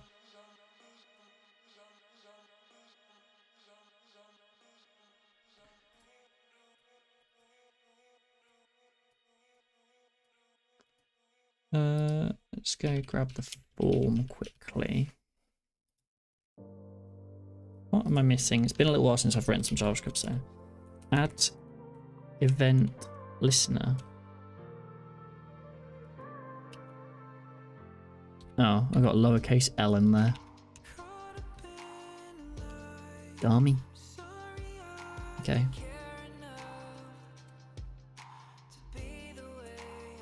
So it's not specifically that on input.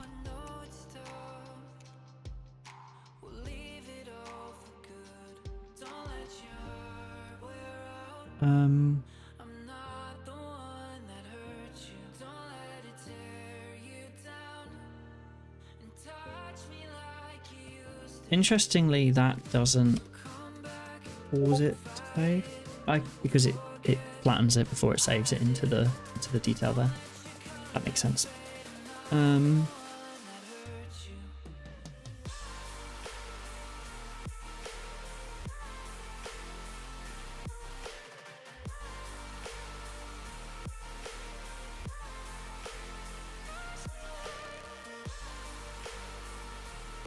So I just need to quickly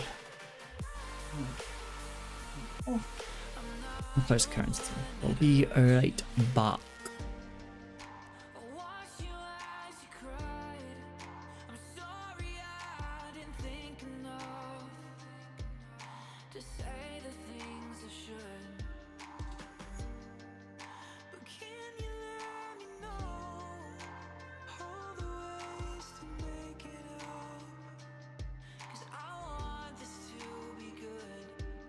Embark.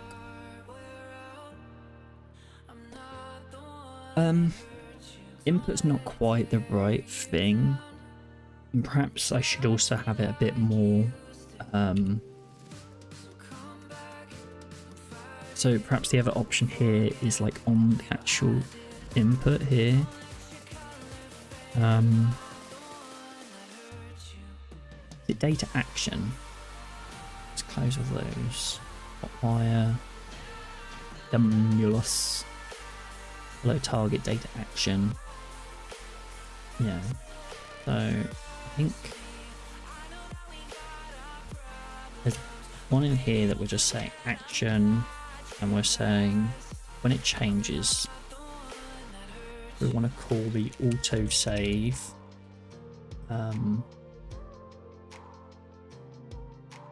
Check. Oh. Ping. Ping the autosave. I kind of like the idea of pinging the autosave. Ping. Save.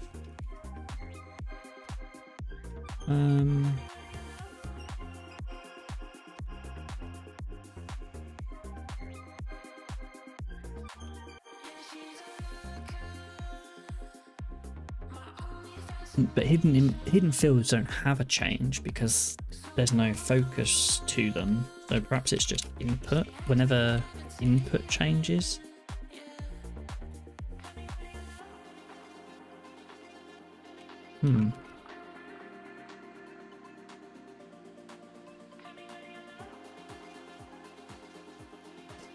Sneeze.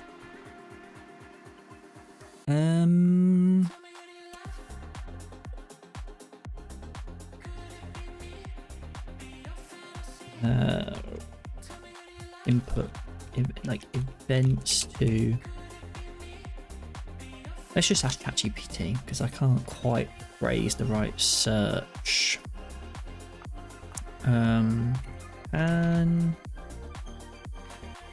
what events can I listen to on a hidden input field that gets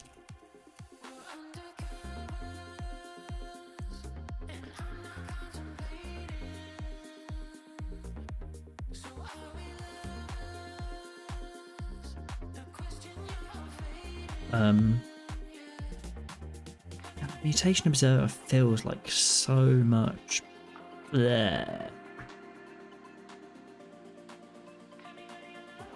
Yeah, that's why we're not seeing change, and I think that's also again why we're not seeing input. I do not want to poll. I'm gonna have to go to the editor, transcription editor control, I think. Why didn't I just build autosave into here?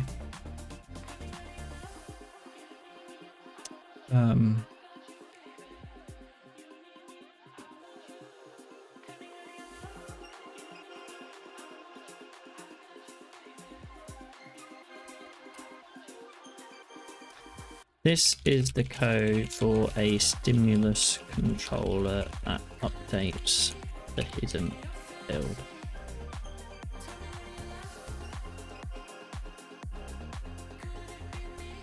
Yes.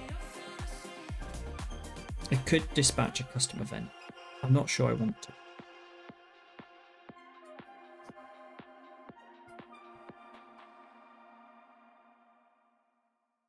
I do not want to do a mutation observer. Because it's just a bit verbose for what I'm doing. Like that's a lot more code than just like I might as well just do the autosave from within. the transcription controller if we're going to do that. Yeah, that might be straightforward. Again, bit verbose though. Like, can I not just commit? Can I just fake the update event, like the change event? Can I not just fake the? Can I not just simulate, not fake, the change event on the hidden input field?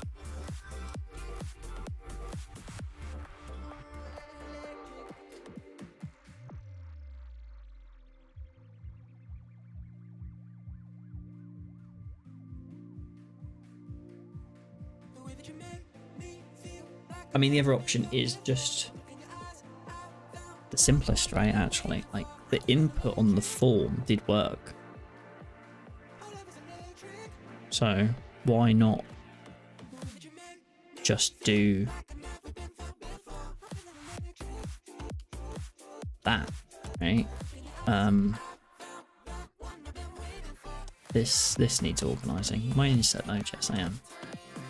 The model is that. Class is that. Data is that.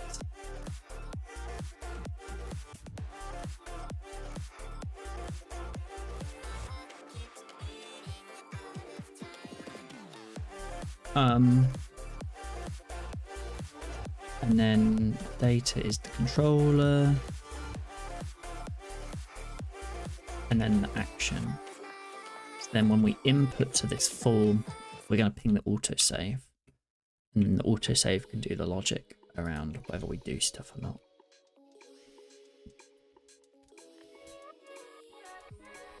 That makes sense because we're not actually changing the input.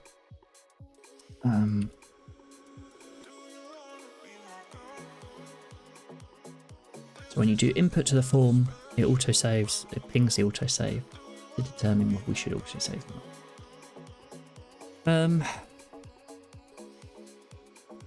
Stimulus use stimulus use. I can't remember which way around it was. It was stimulus use. This does the bounce. Can I just look at the code that they've used for use to bounce? What did they do?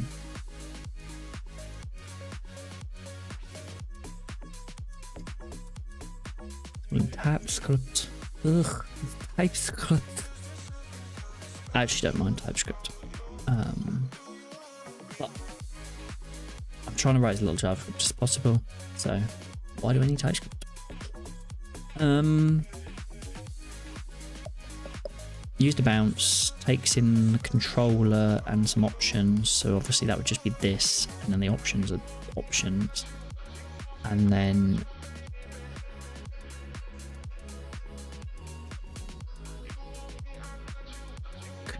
constructor.bounces. Controller.constructor, right? As a bounce controller.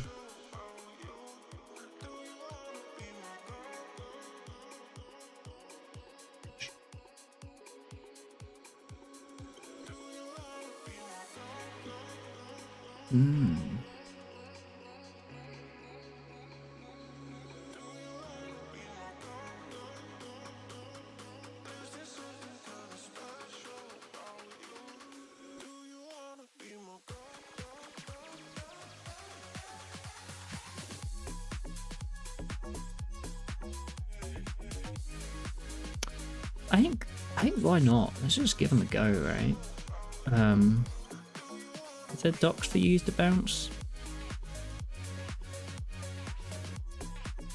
I can kind of see how it works, but yeah, use to bounce this. Bounce is add. Okay, fine, I see. So it's just saying that, hey, you'll add bounces, and then you can say how long certain things to bounce for.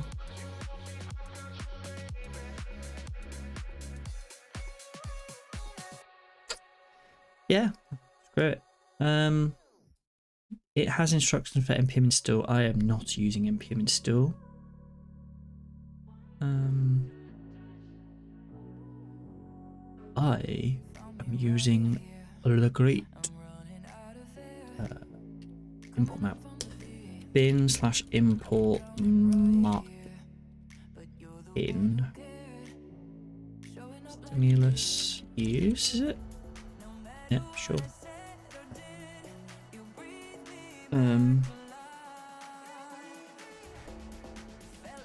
And then I should be able to just import use the bounce from stimulus use, and then use the bounce this static bounces, it's static const bounces, something like that.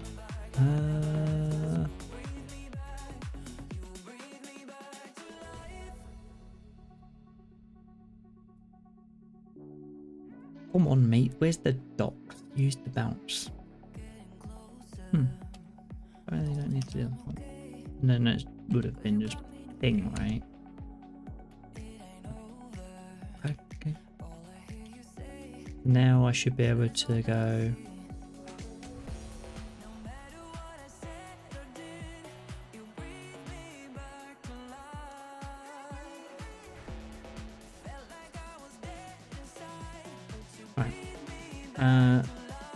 And then I think I'll set default weight to second. What's the default? What was it? 200? Yeah, definitely it's got 800 maybe.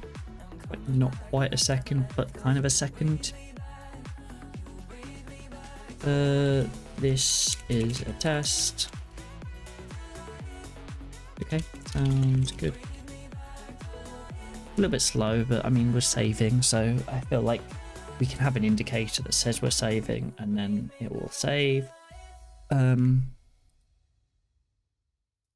it need to be ping now that we're just basically saving the form? I don't know. I don't believe so.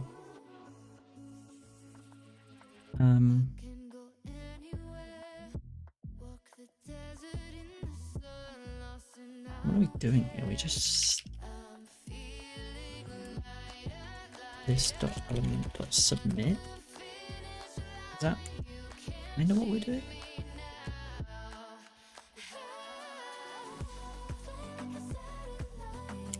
Hello? I mean, we don't want that. But it was kind of close.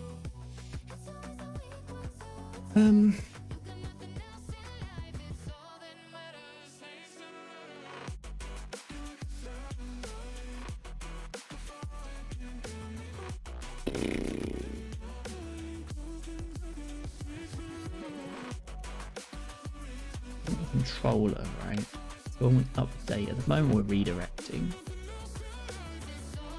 We don't want to redirect. We want to do something else. So let's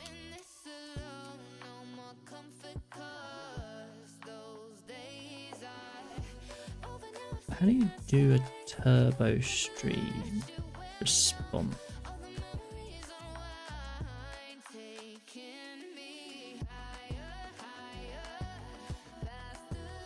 Render turbo stream.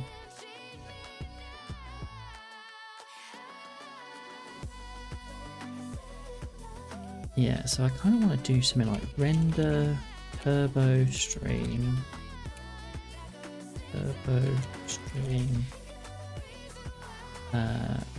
Update the participants.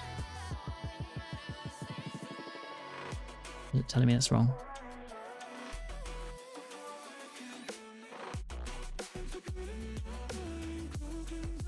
Participants with the partial participant slash list, and then the locals will be the list. which is this is a bit verbose, but participant list on new at transcription meeting. Transcription doesn't have the meeting, just the recording. The recording belongs to a meeting, so we can delegate meeting to the recording.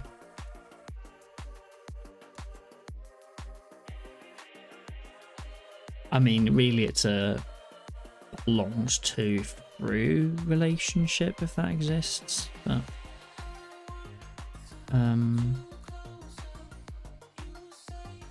hello there. I guess yes, but no. What are you doing?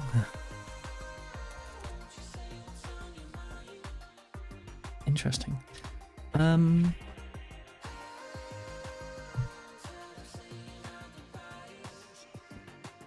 It's not quite what I had in mind. It's close, but it's not quite what I had in mind.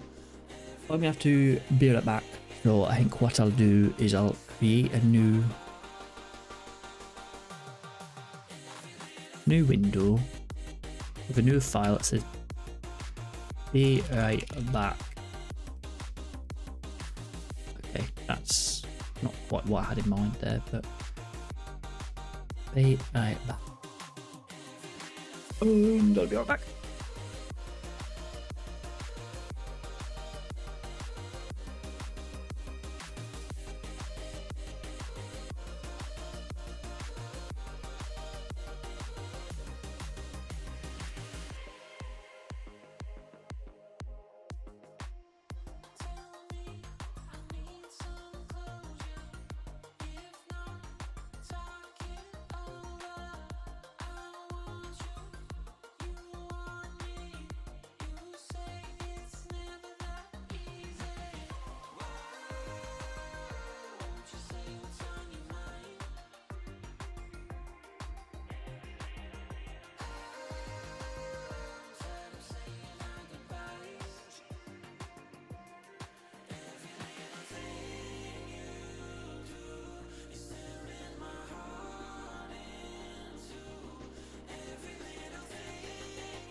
I just wanna sleep forever. I wish you'd call. Stuck inside a dream forever. Climb only to fall. I don't wanna bring you down, so I lock myself away. I told you I don't need your help, but now I wish you'd stay. I wish you'd stay.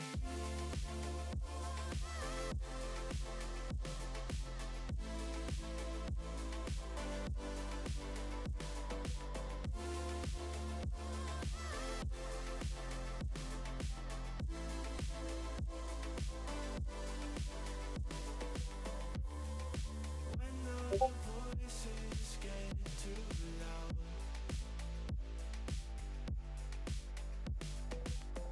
loud, I'm back, and it looks like I came back in time for the ads to start, which means I timed that terribly. Apologise. I now have to figure out how to set the zoom on this. Zoom? No, I want... No, okay, that's the window. Zoom, reset zoom. I don't have a numpad, so that's always a bit of a pain in the arse to do. Okay. We'll close that file. Where is it? It's here.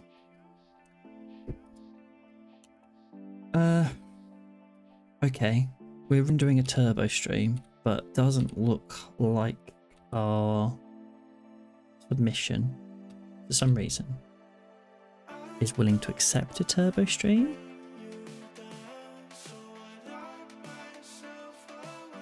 I don't know why. We're submitting it.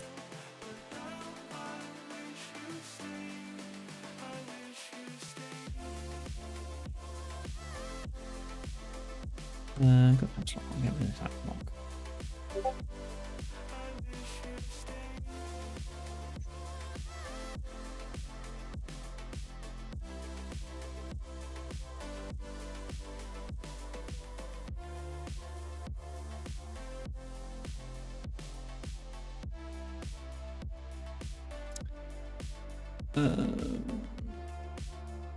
Whoa, what happened here with the na na na na na na na na don't bang my heart? Bit weird. I think it's because the first letters word got removed because of the hello there, perhaps. I don't know. I don't know what's going on. I don't know what's going on, and I'm not gonna try to pretend like I'm gonna figure it out. I will probably figure it out at some point. Not right now. Yeah. So the save does kind of get so far, but then it does this. And I don't know why, because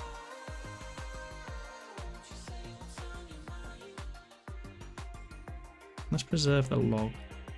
What's going on here? Like, what is this chaos? Okay, and these, that's all tipped up. Fine. Okay.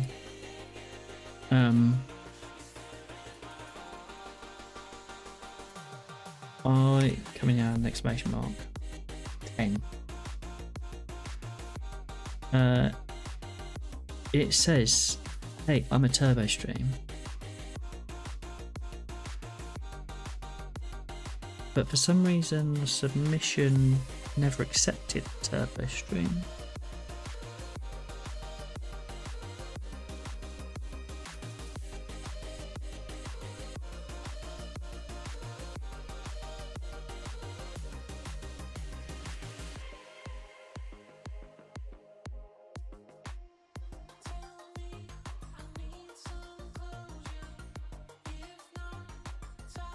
I think it's because I'm calling submit specifically, and that's kind of bypassing turbo.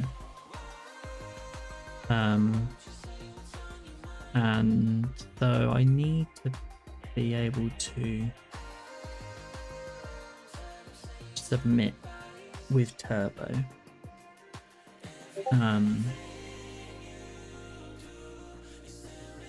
In some way is what we need to do, guys. So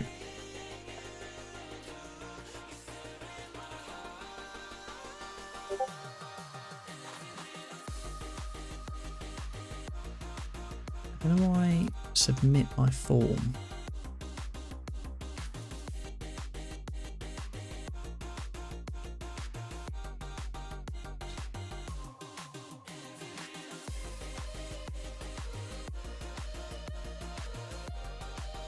How do I programmatically submit a form with turbo from Hotwire? There is a lot of notifications popping right off. I think it's I might talk about this in a second actually. There's some cool stuff going on here, so So we've got data turbo.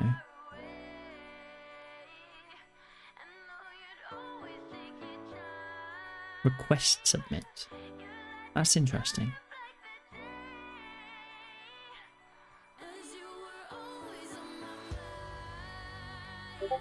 What is that? Just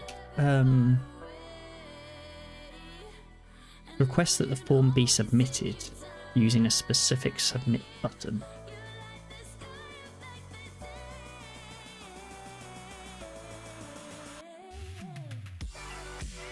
Interesting. So that's kind of different to just submit, and it seems that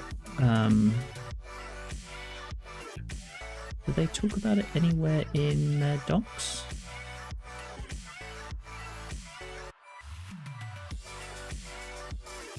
During a submission, when submitting a form element, to submit a form element programmatically, invoke and pass input type submit or button as an optional parameter. Okay, so I think perhaps that's what we need to do. We're actually requesting submit. Hello there, my friends. Okay. Okay. So if I mean, I don't want to delete everything, but if I went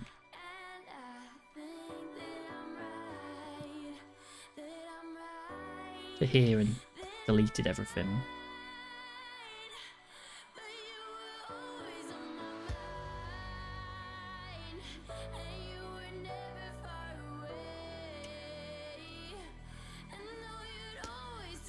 Another interesting observation.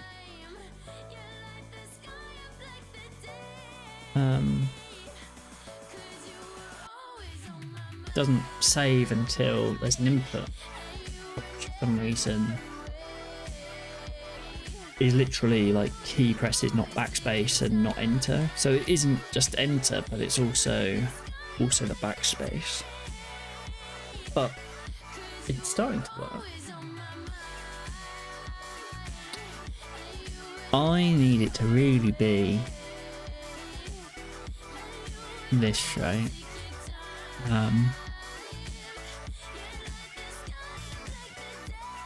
I don't know where it is. It's this one. This, when I update this value, that's what I want to call. Yeah, which is annoying.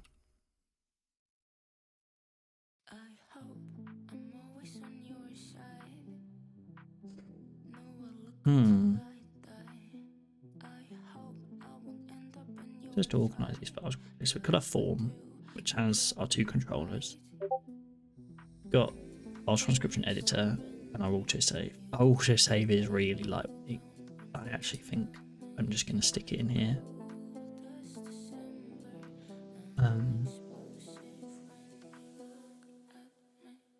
And then just, you know,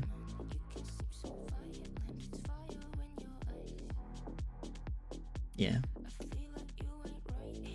because the only thing that I'm actually auto-saving is this editor at the moment. Yep, I'm going to do it because I actually don't think save, and then because this element is the form, right? So I can do this dot element dot request submit, and then I can on the connect I can set the use the bounce, this wait 800 static, the bounce is save.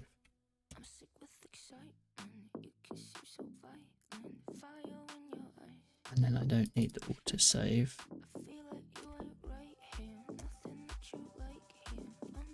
And I can keep that line.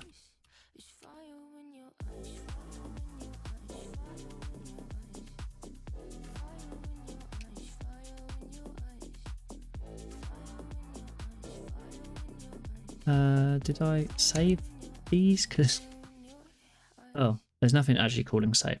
So basically, every time I update the value, I want to call save, and it's really request save. So if I press backspace, it saves. Add a couple of lines, it saves. If I press enter, it saves. Delete, it saves.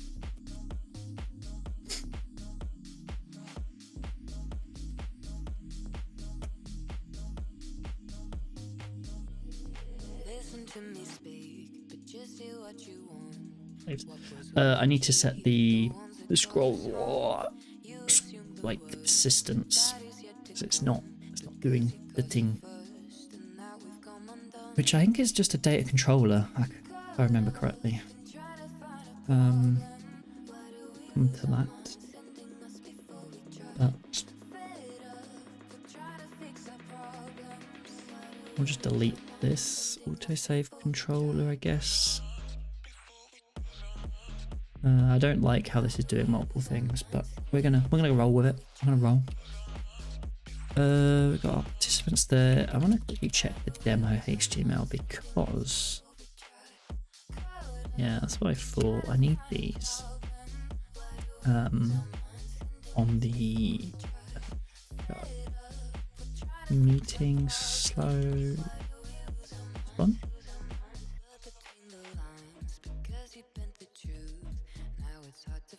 No, that is indented there.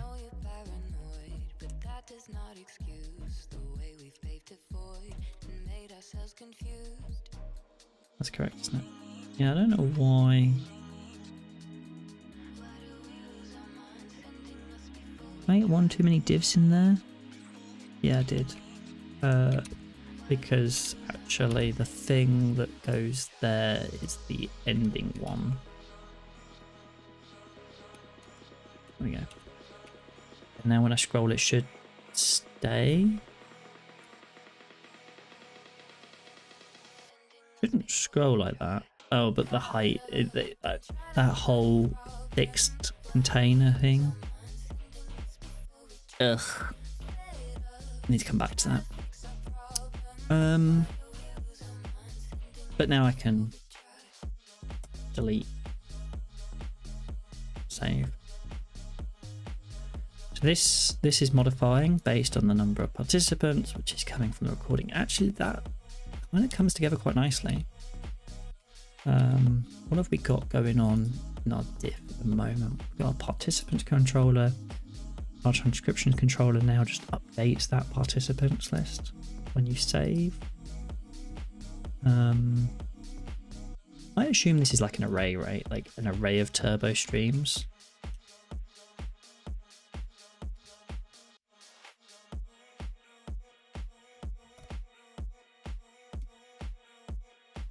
Yeah. Also, the edit undo is now updating. That's good.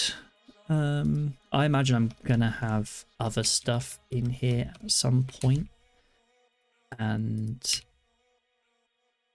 yeah, like the agenda. This now has the bounce on it and save. I kind of want this to be like request save. Request save, make that there.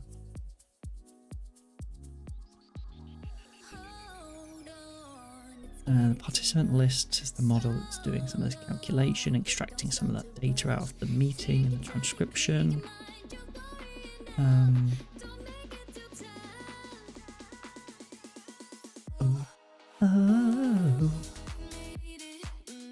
That helps with that.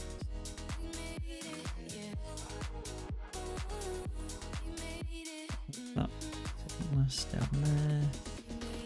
Cool, and then I think I'm going to delete this file.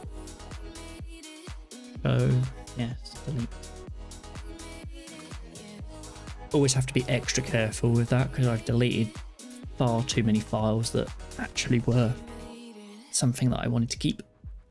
And once they're gone from here, through this method, they're gone. Hey Chuck, how's it going? There he is. I don't know when you messaged because I had my screen on a different screen, so... hey, if you're still here. Sorry if I didn't get to you soon enough. I'm trying to see now, can you set timestamps on them?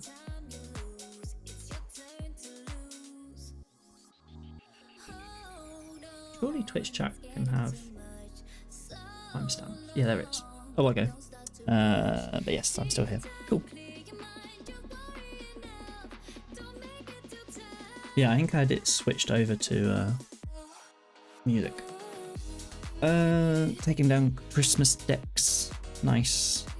I think we've done most of ours. There are a couple of things I still need to take down actually. But... listening to your nonsense in the background, it is mostly nonsense. I'll accept that.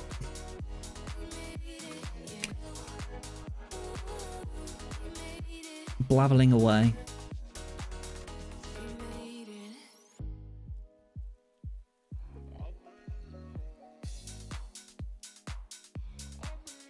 Well, it is to me. No, it is to anyone. It's nonsense.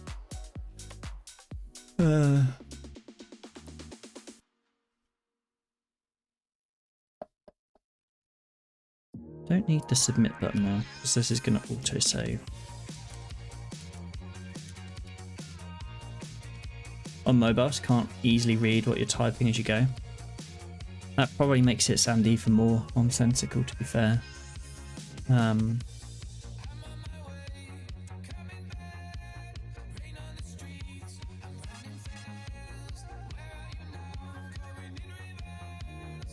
suppose I could boost the font size up, but it's probably not going to boost up to a level that makes sense on mobile.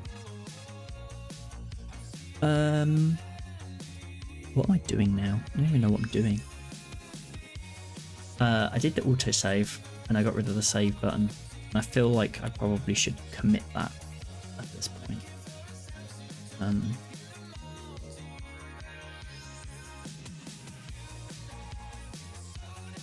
But I kind of have two things going on here, so let's save this. Git add, git commit, and then we'll do autosave, transcription, editor, go, total, participants. Push that up. No, don't let me interrupt the flow. Crack on. No, that's alright. It wasn't your fault. I just got to a point where I'd kind of completed what I was doing and needed to decide what I was going to do next.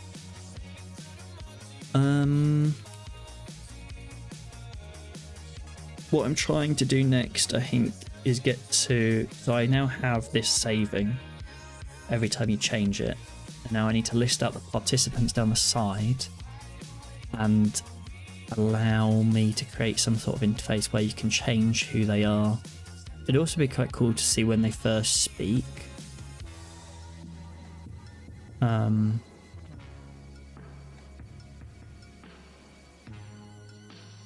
Yeah. I think that's what I'm going to do next. So perhaps I create a speaker model. Class speaker.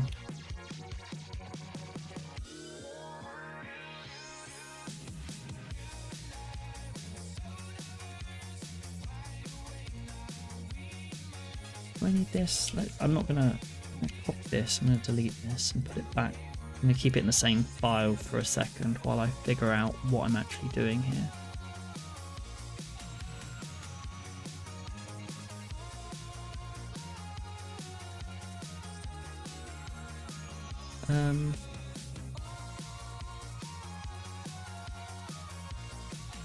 Deaf speakers. And I think what I want to do is for like total speakers dot times.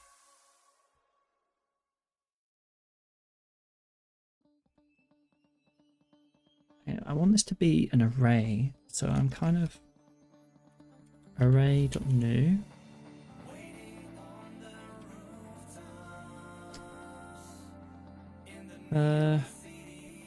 In Ruby, I have a integer. I want to turn it into an array of 2.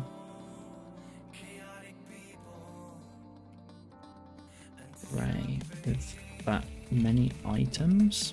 I don't know.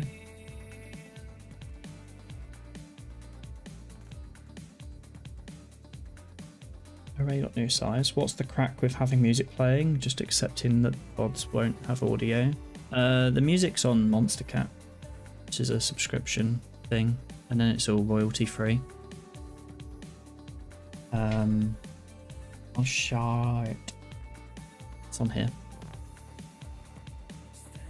So there's create a safe mode that's on. But before, I mean, I think this is another like £5 a month thing or £8 a month type thing, and the music's actually not too bad. Quite like some of it. Before I started doing the Monster Cat stuff, though, I was using, oh, what's his name? Let me just quickly open Spotify off to the side because I think it's on Spotify.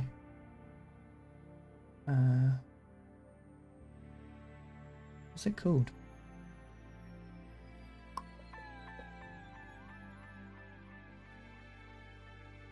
Stream Beats by Harry Seller.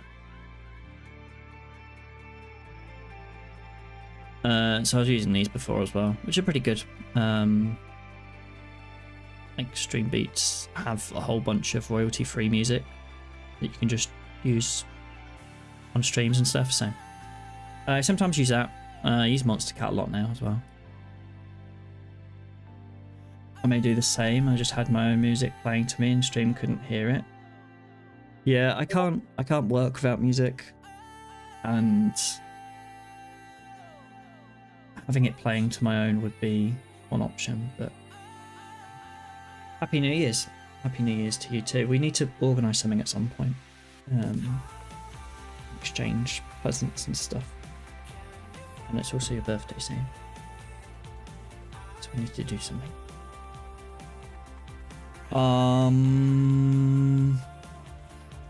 Neither.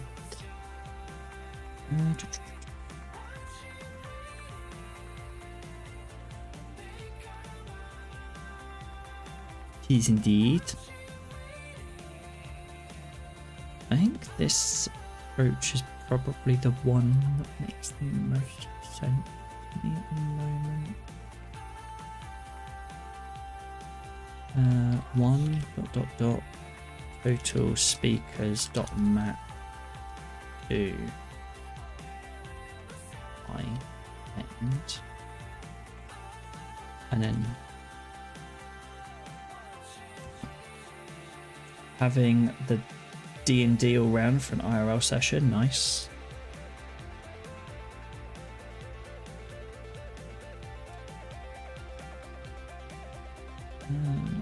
Don't. It's confusing when it does that. What didn't I save? Apparently nothing.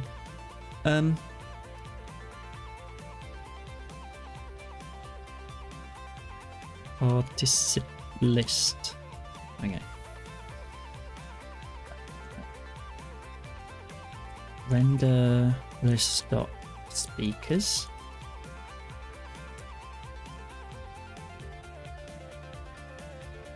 That's going to come up an error, isn't it? Expected. Okay. It's not speakers, it's participant list.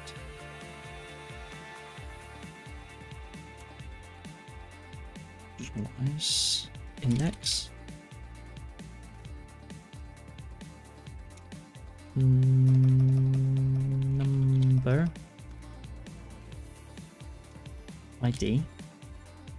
Index, I think probably makes most sense.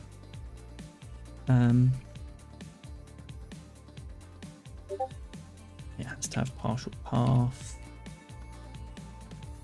And does.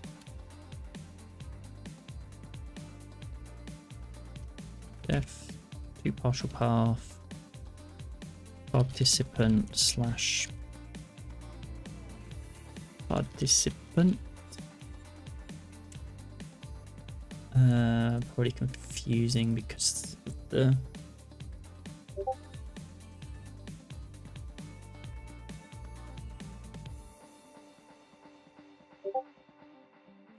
need to work out what kind of approach I want to implement there. I haven't really done any D&D. It's one of those things that I've always wondered about giving a go at some point.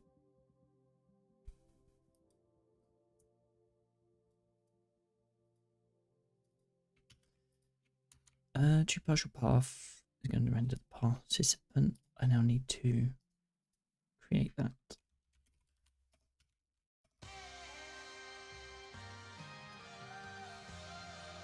If I go to my demo, some code down here, I can render that. I'm gonna have to figure out the accent color part. Save that. Participant dot color. Yeah, it's good fun, just hard to get time where most people are free to play. Yeah, it makes sense.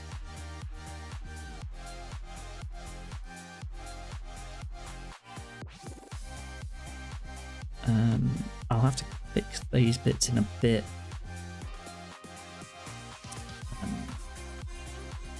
Well, actually, I'll just go speaker. What am I doing here? Participant.index.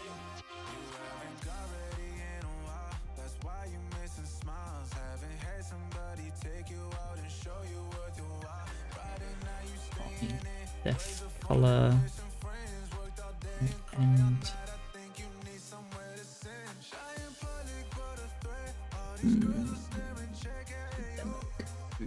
that's this in it.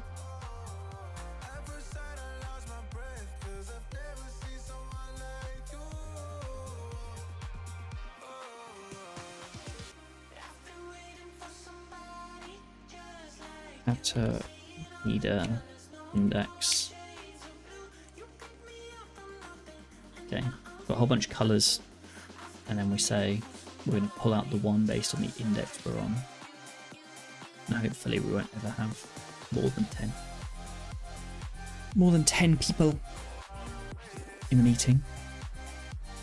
And that should then render that there. Nice. The list HTML. Well.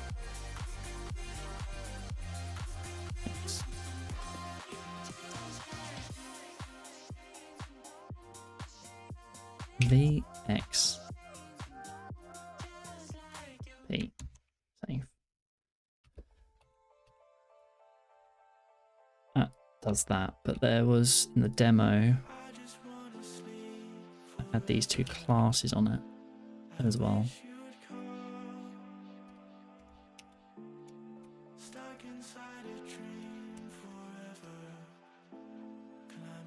Cool.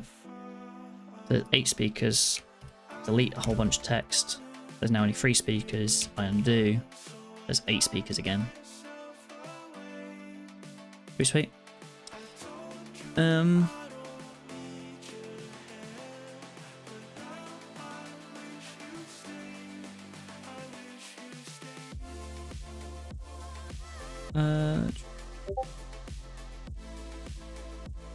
need to mute my Discord notifications because there is some server that is popping off, and I'm just going to close Discord.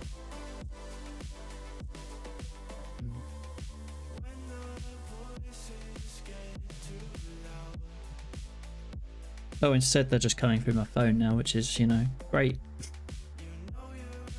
Do not disturb.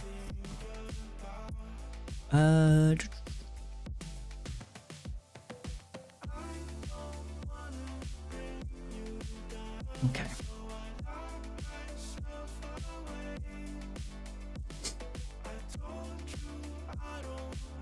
So I have the participant. I'm surprised when you went live it didn't go to streamer mode and mute notifications. That's a good point. Why? Why did...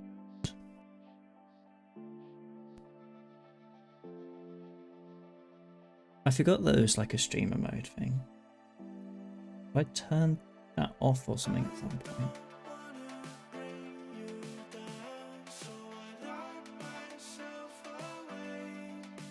Streamer mode.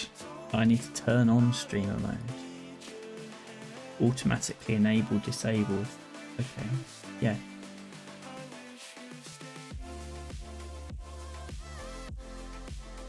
Okay, I had to...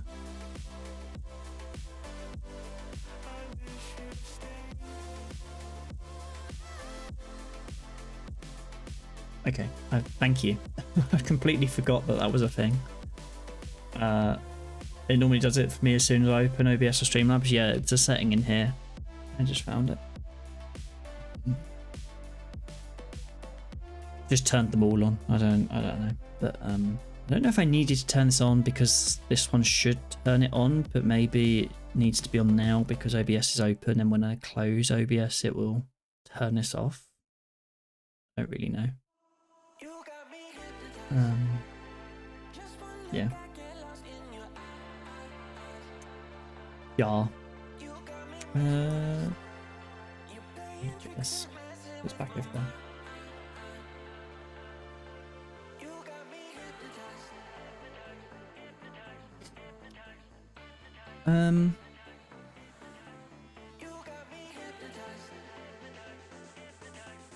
So given a speaker in a given transcription, so this is going to be like the index, and then I think I need to also give it the transcription.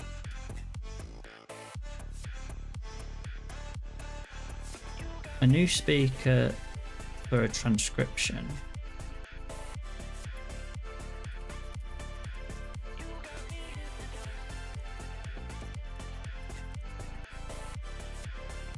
And then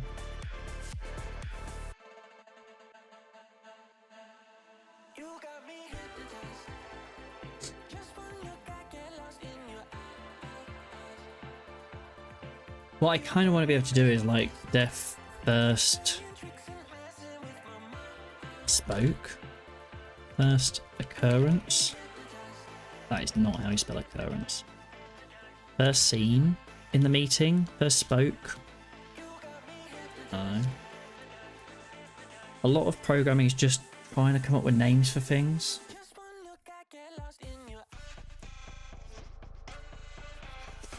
First spoke, and then we have a transcription, which I need to pass the data out of again.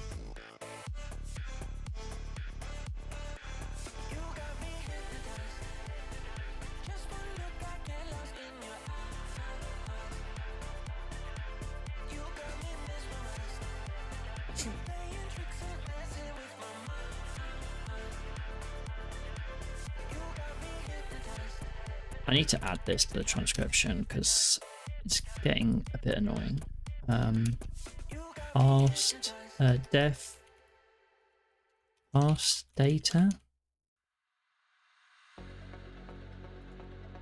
and then in here we can just do at asked data is json.parse data. Because then I can just get rid of that and then use that as description.parse data.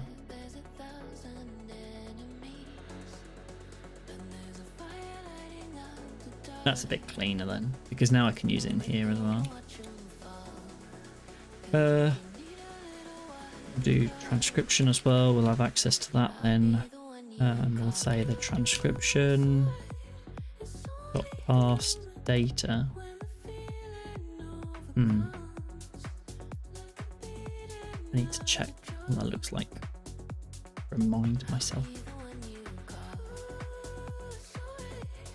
JSON dot parse. No. JSON dot $0 dot value. Okay, here's what that data looks like.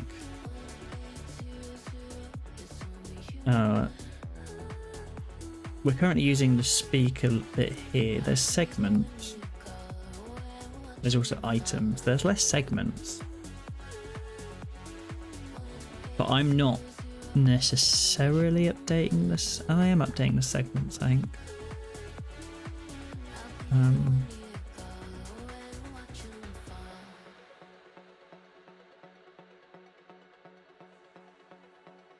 Yeah, I am. So I can just use the segments to scan through for the first iterants.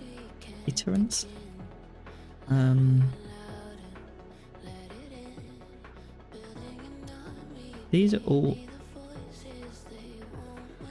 Oh, I see. Actually, I'm missing speaker 0, and there shouldn't be a speaker 8.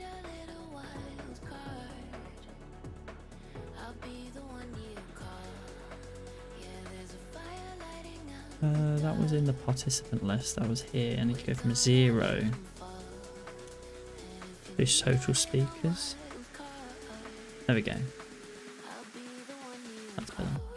Needs to be 0 index. Just something I spotted while I was doing that. What was I doing here? Lost my thing. Segments.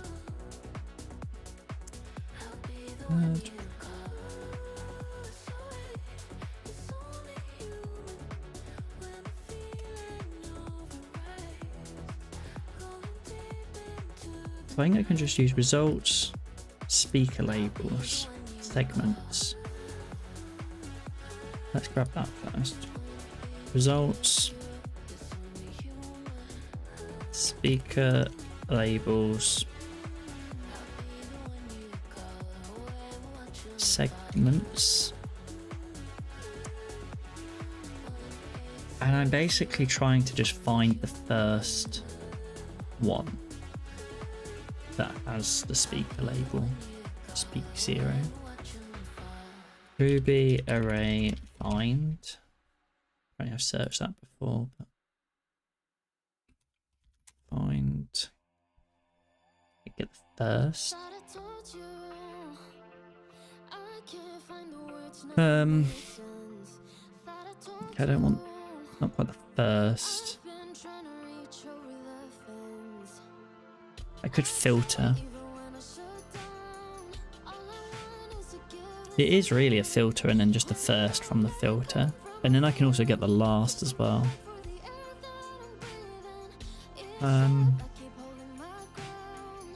This says filter, but then the example is using select.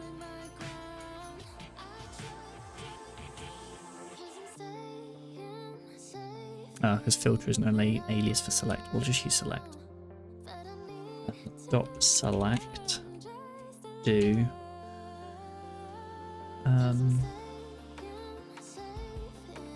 segment and then we'll do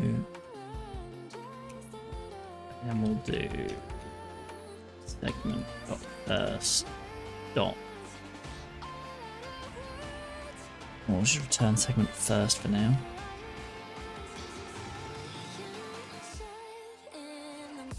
I'm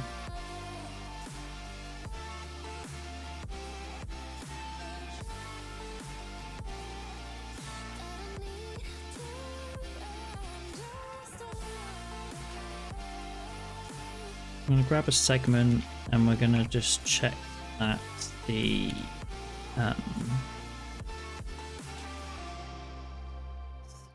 speaker label is equal to speak underscore index. Can I let go? Lose the fear of what I still can't see. Taking it slow, but it feels like the world is waiting on me. What version of my Ruby am I using? 3.2. I don't think I can do the... There's a new thing in Ruby where I'd be able to do... Instead of doing this, I could do something like it. Speaker label equals speaker underscore index. But I don't think that it works yet. Basically saying, hey, I'd like to select all segments where the speaker label is equal to speaker 0. A little bit cleaner. It's the same thing, but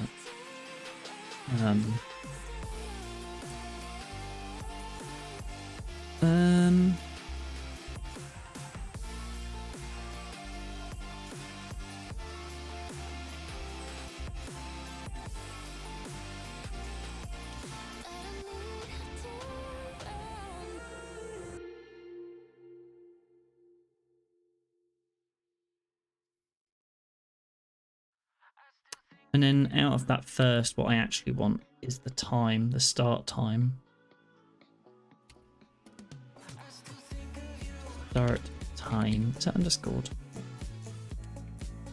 And then perhaps in here I can make this the first spoke.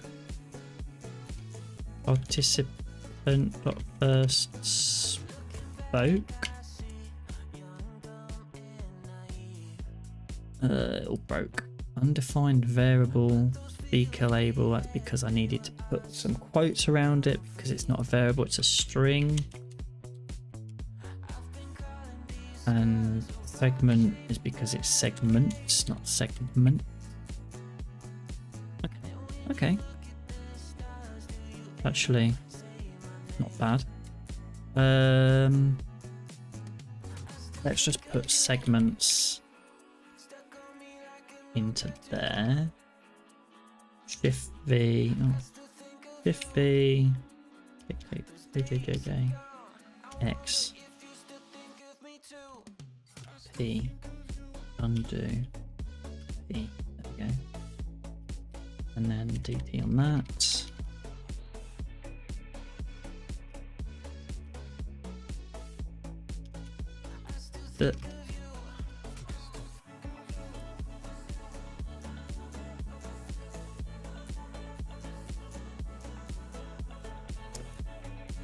And then I think what I can do here is perhaps just at segments, because that feels like it's going to take some time, so we'll cache that value. Because I think I can also do last spoke, which is going to then have segments.last end time.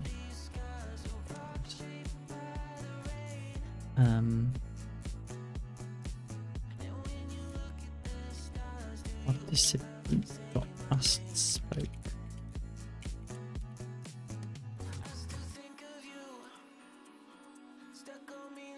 Then we can see kind of, this still is a bit confusing because it looks like that person spoke for that amount of time. But what did I do here to convert this time into that time? That would have been JavaScript, I think.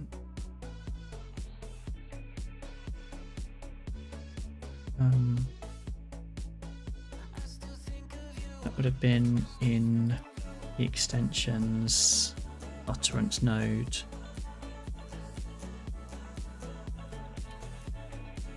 I want that as a Ruby helper. ChatGPT, where are you? Turn this into a helper in Ruby that I can add to my Rails helpers. I don't know, whatever.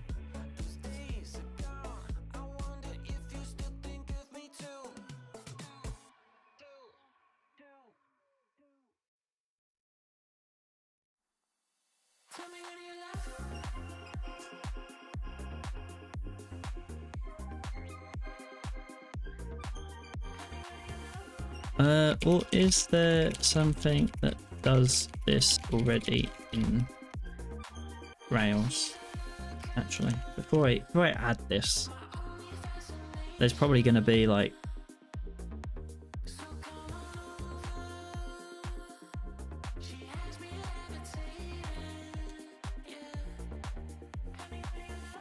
is that going to work?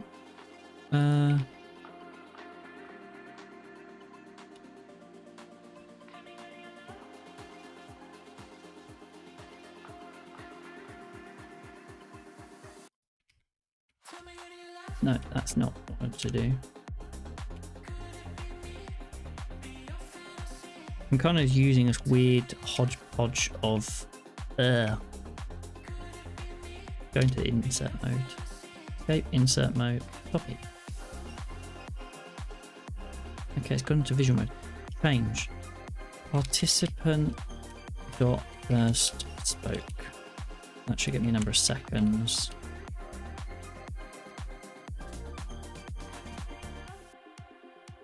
So 30-minute mark. 30 minutes 41 seconds. Speaker 7. Hello chaps. Hello chaps. My name is Julian. I actually have no idea how Julian sounds. Okay. It's a bit funky. I don't particularly like how that all looks. Let's add that as a helper, perhaps.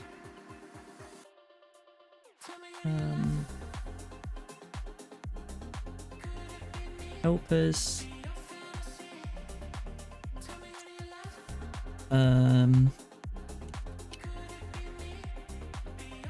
Timestamp helper.rb module timestamp helper, and we will then add a method in here that's going to be timestamp by, I don't know, making stuff up now, takes in a number of seconds and returns that, and then we will use that here and see if that still works. I don't know if that, okay, still works, fine. And then we'll timestampify this as well.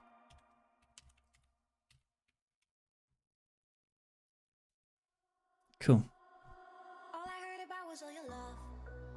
Not sure why this is coming up as not a number. Like this one, something broke when I was changing stuff here and it got very confused. Don't know. Check I can still do that. Oh, that's not good because I've just lost all of that now.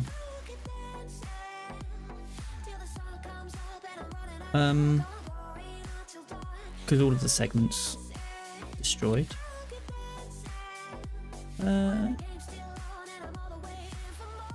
Let's see. If there is a segment, then show that. Don't.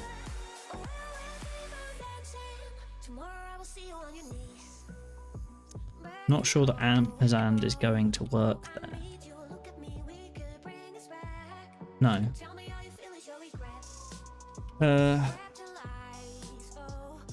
What method do I need here instead? Was yeah, I want a safe access.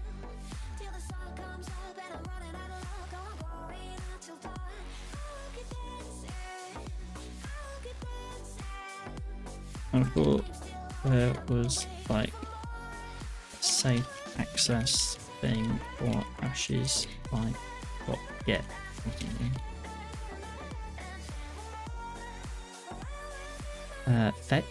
Fetch makes sense.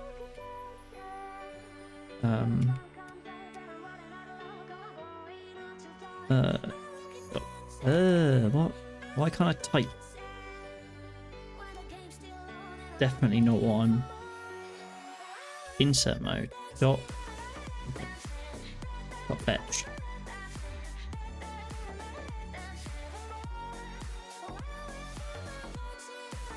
And I can do the ampersand kind of.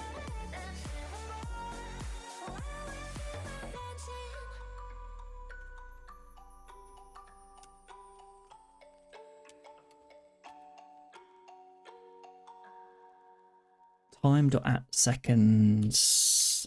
Okay. 40.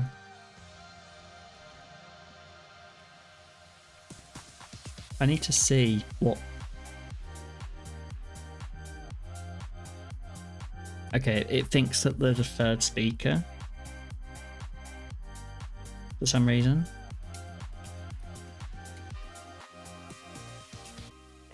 I don't know why.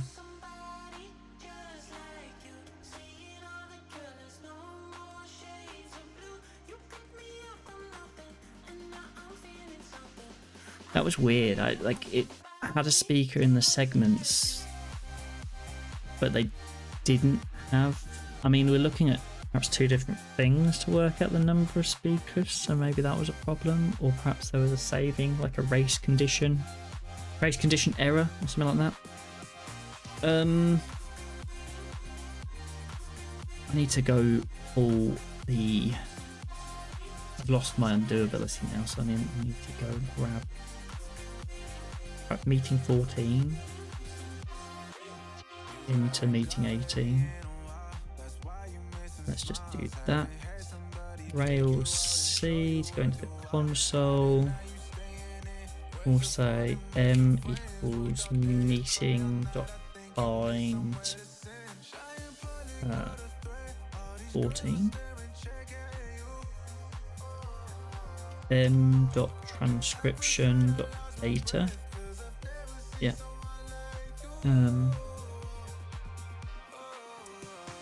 M2 equals meeting dot find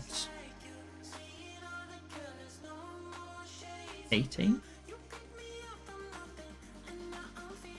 M2 dot transcription dot or yeah, we'll go T equals M2 dot transcription.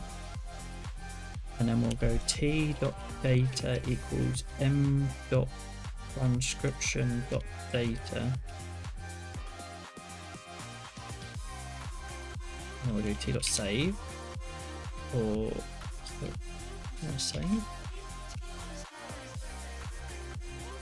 then when we show the meeting in here, we have data. Good. Tally ho.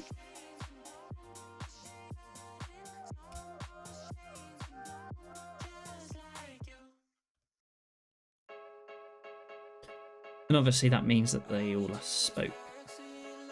Actually dates everything. That's quite cool. That's nice.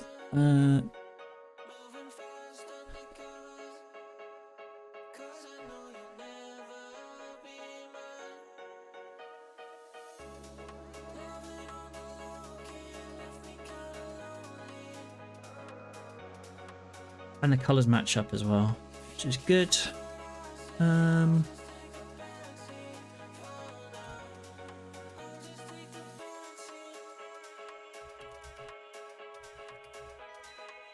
Okay. I kind of don't like what's happening here.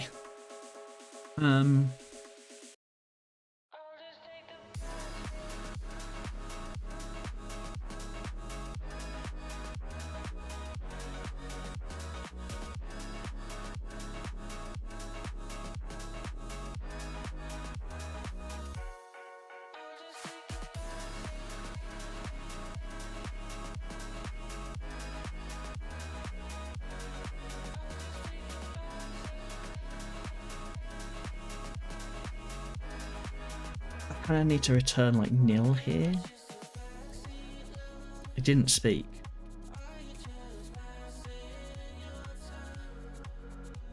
Segment should exist because it's an array, right? There should be some segments in the file, but there's not necessarily a first or a last segment. They might be empty. And so really what I'm saying is like that is acceptable like that. And that makes sense.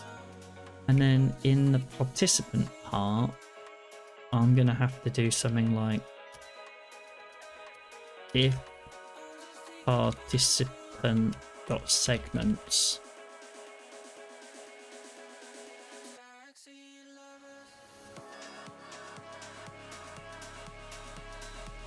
then we can render this. Otherwise, don't bother because there's nothing that they didn't say anything.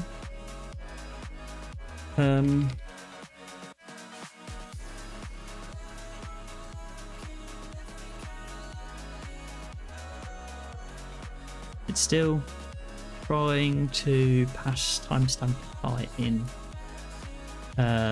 any. Are there any? No. And then we can just do an else here. And we can do paragraph tag class of text small.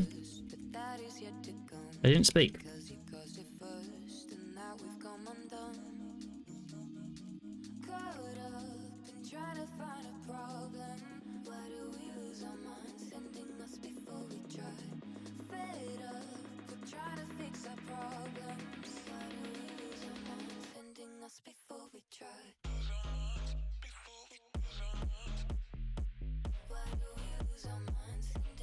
I think silent participant makes sense.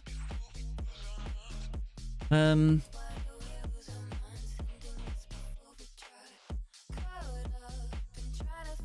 then it clears it out. I think what happens is if I don't quite delete the utterance and I delete from within, the utterance is still there, but then when you save it to the database and refresh, or when you actually make a change, at some point it gets rid of it. I don't know why. It tidies it up, I suppose. Okay, cool. That's that sorted. I now have to go back in here and do my Rails C again and just do my... Wait. What did I need to do?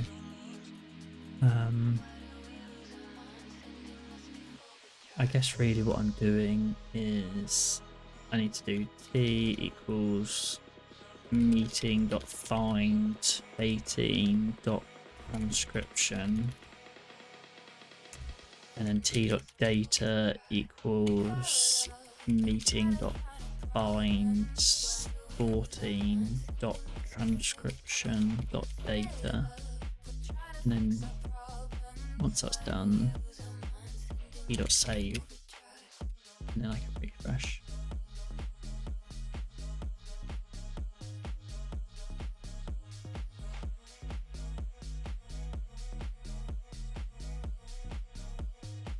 I'm curious what happens if I delete the recording here. I kind of don't want to. I'm curious. I'm curious.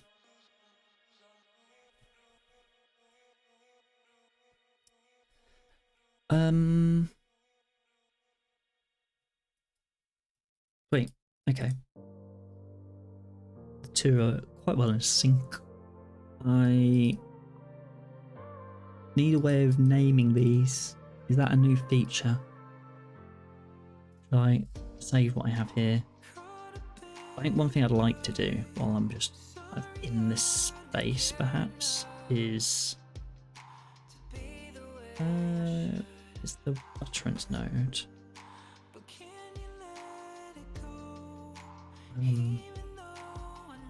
These options, the value and the text content.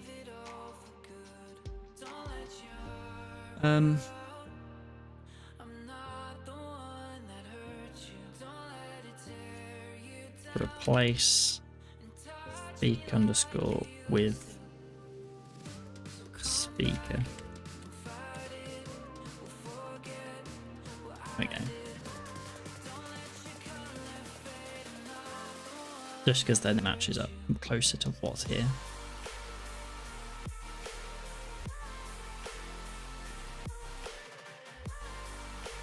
First, second, third, fourth, fifth, sixth, seventh.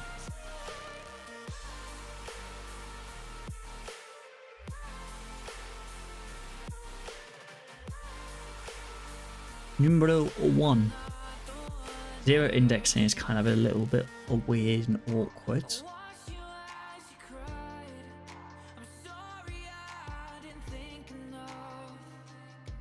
Very devy type thing. I feel like the user probably expects it to be incremented. It's kind of a bit of a pain to increment right now. If I'm going to increment it, I'll do it in a separate commit, separate piece of work.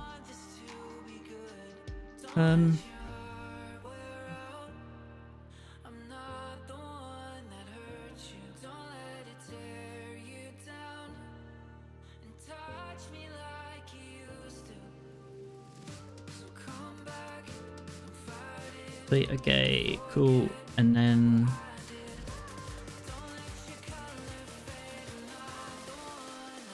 let's see what I've got in here. Timestamp helper, utterance node, participant list. I'm gonna have to move this speaker out into its own separate class. Let's just do that.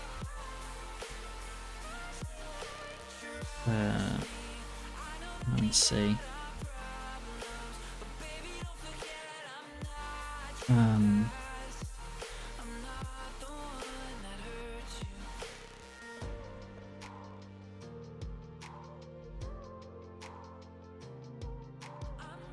still not quite sure about calling it speaker. I wonder if it should just be called participant. The problem is participant is going to be something I store in the database, and speaker is kind of just a way of referencing that person.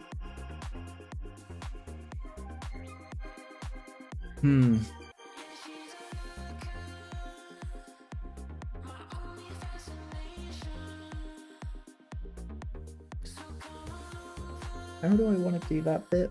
That bit's a bit of an interesting one.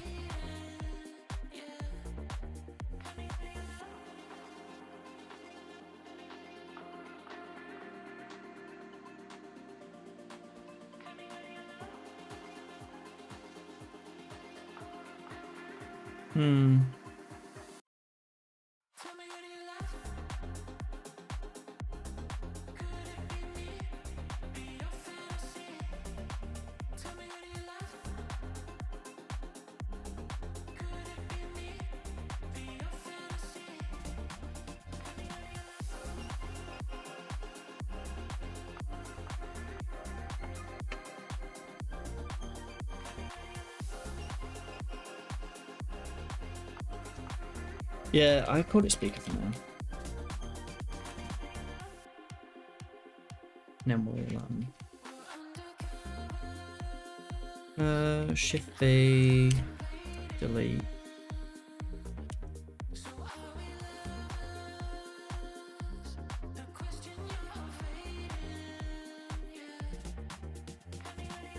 Timestamp helper, timestampify.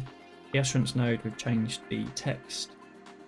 The participant list, we've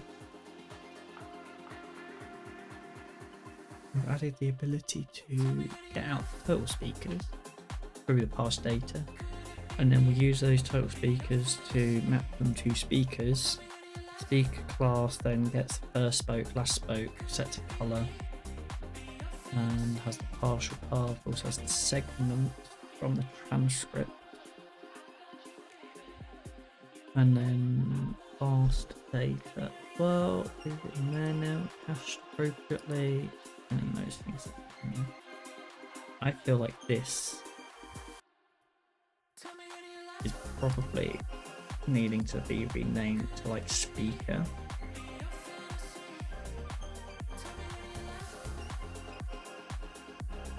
And then in here.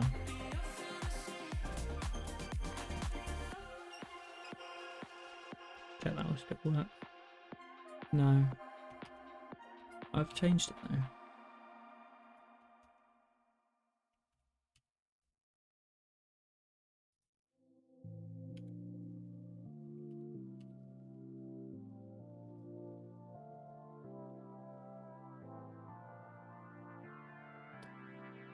Do I need to restart the server? It's a weird one.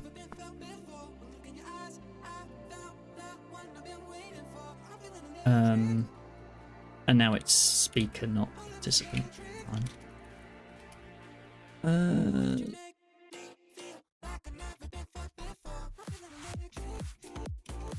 Participant or speaker, all of them in the file.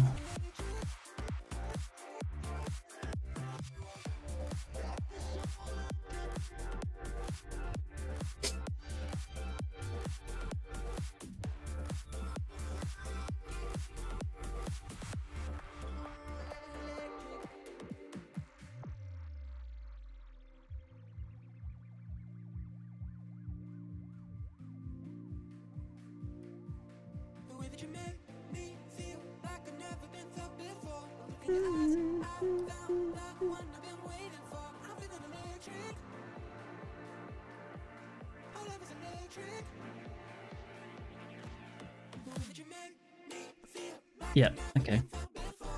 And then I think what I'm going to do here is probably commit what I've got, and then I'm going to create a model, the speaker, and that will be an active record model that's going to be stored in the database.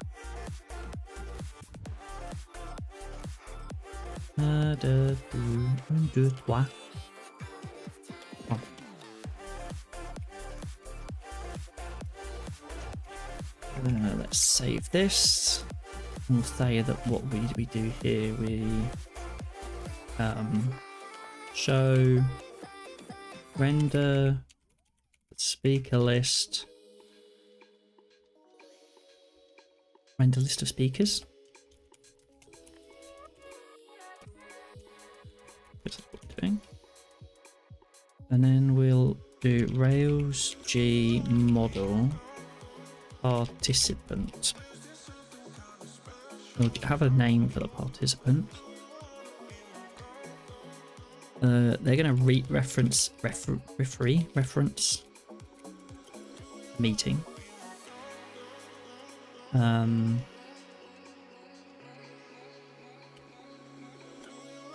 Speaker index. Is that like int? I don't really remember. Number. I don't know. They have a name. They might have a speaker index, which is kind of null, whatever. And they're going to reference a meeting. Through the meeting, they're going to have the transcript. And they'll be able to pull out the segments based on their speaker index.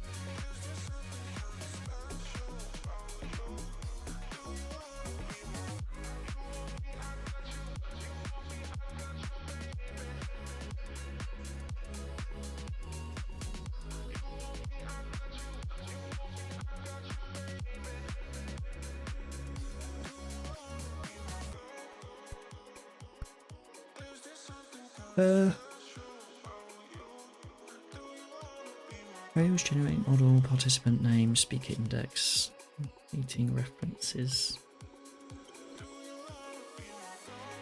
I think that's all I need. Okay. Is this integer? Okay. So we have a participant that belongs to a meeting. We have our table which has our participants in it, and we have a factory for that participant, and we have a spec. Our participant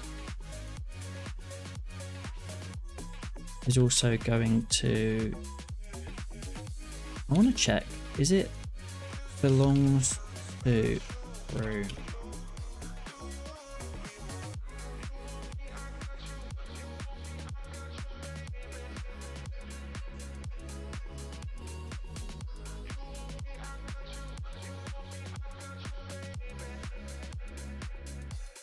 As many.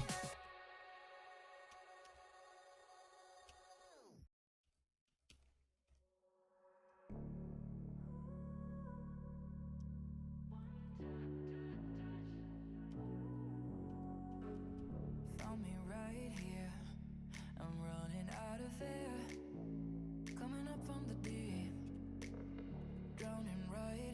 has one through.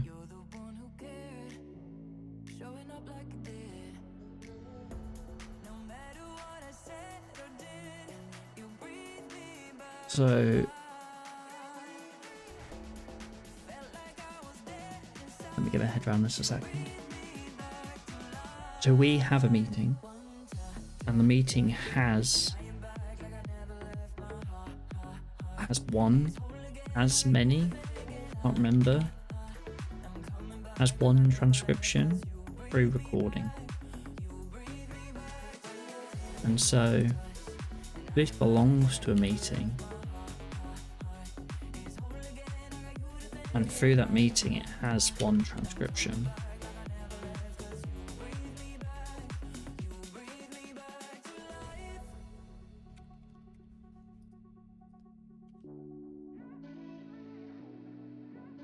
Which has that through having a recording. It's a bit weird.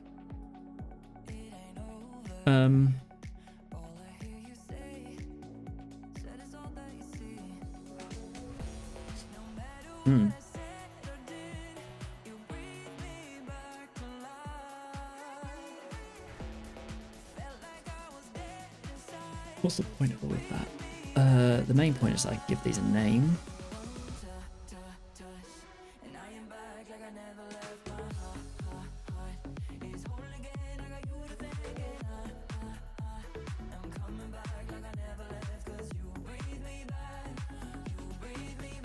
And I kind of want to be able to add participants to this list. I'm kind of separating the list into like people who are speaking and people who aren't speaking.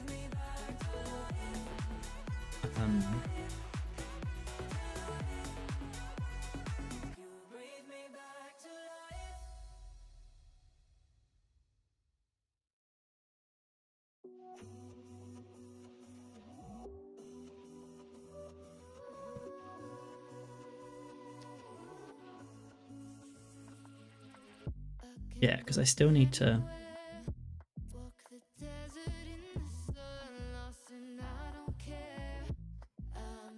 Let's just go into Rails and maybe create one of these. If I refresh, actually, yeah, I need to run the binding migration. If I go into here, we're on meeting 18. So we'll do Rails C. We'll do meeting.find 18. M equals meeting 5. M.particip. I need to go to meeting. As many participants.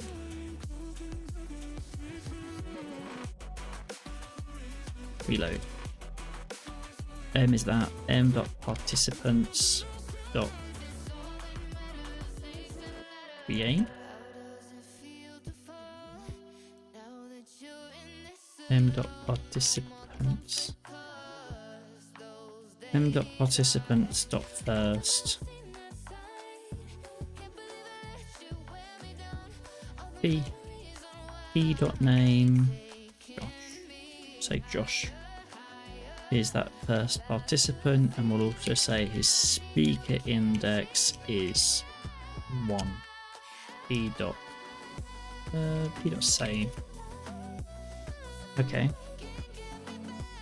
But I'm going to be the second speaker, effectively.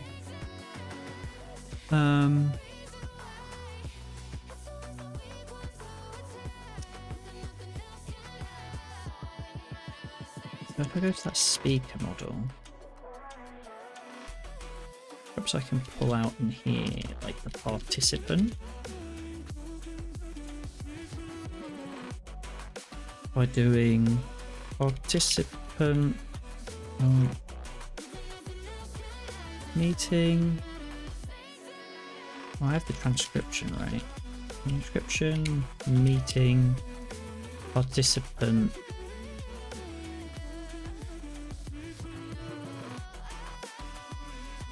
Dot find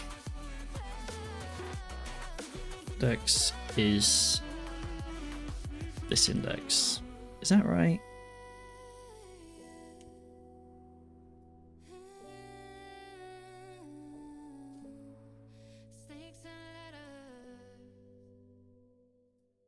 And then if I go to the speaker, and I can perhaps do something in here where I do if the speaker participant and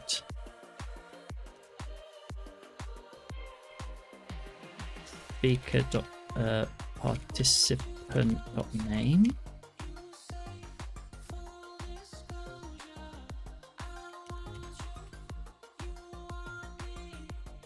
Couldn't find participant of speaker, and no, that's not right. It kind of needs to be like where.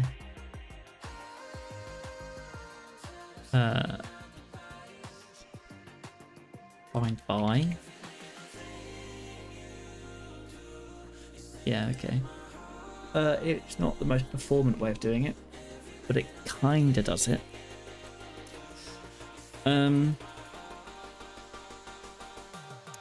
Let's do name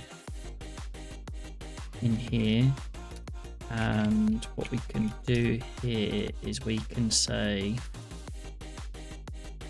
return speaker index if no participant, otherwise participant dot name.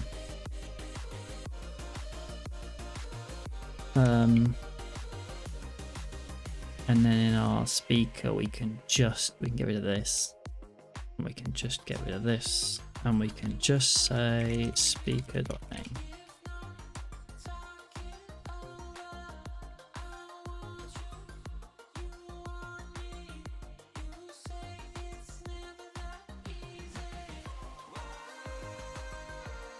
I think whatever I do here is probably going to have to be in a modal, perhaps.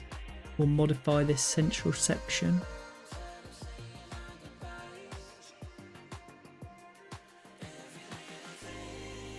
Or I could use turbo frame, right? Like I could have a turbo frame which turns this into a form that you can edit my name.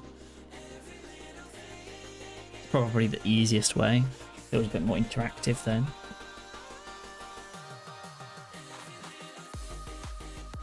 And then I need to have them appear in here. That's going to be a challenging part.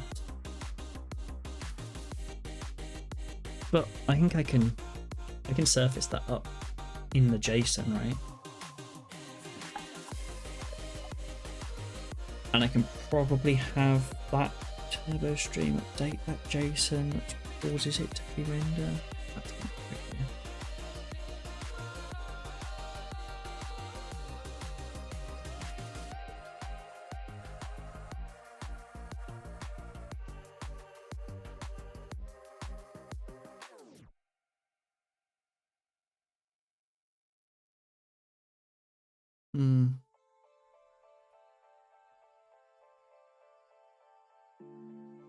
I just wanna sleep forever. I wish you'd call. Stuck inside a dream forever. Thinking of calling it about here. How long have I done? Almost 3.5 hours. And also it gives us a good spot to jump into and I come back to it.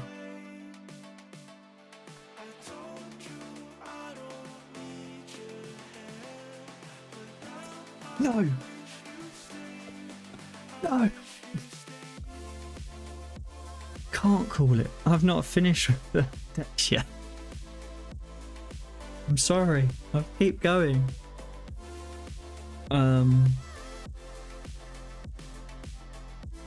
Yeah, I knew what you meant. I was like, sex? Decks. Must be decks. The decorations. Give me 20 minutes. Okay.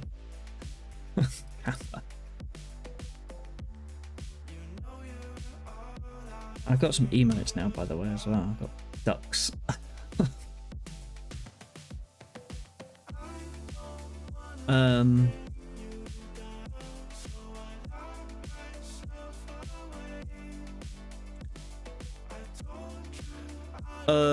Okay, fine. I'll keep streaming, but I'm not sure. I might pause where I'm at on this. and do something else. I'm joking. I'm nearly done. It's okay.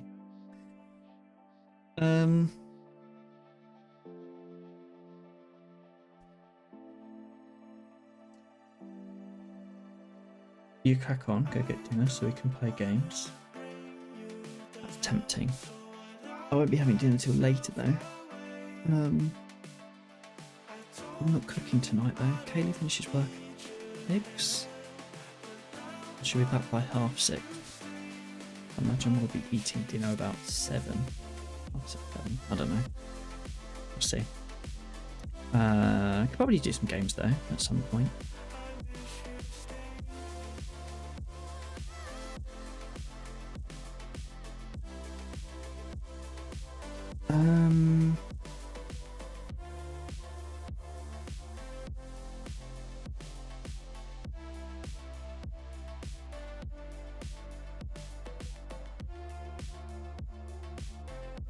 Yeah, I think I'm going to leave this bit of the code here though, because I think I feel like I'm on the edge of jumping into something that feels quite deep. It's quite cool to see the speakers in here though, actually, and also having it match up to here. I feel like this bit's going to come to life quite quickly, but it is going to be quite a lot to do. I think the next bit is perhaps making it so I can edit these, and in some cases edit or create, and then also I need to get the names match up. There's a lot to tackle in this next part, I think, so I need to have to think about that.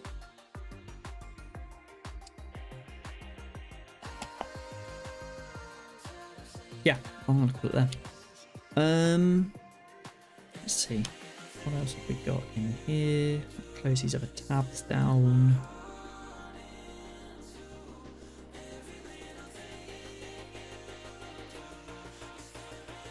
Good set commits, I think, today. I still need to figure out what goes on the side here. Originally I had like the agenda in there. Probably makes sense.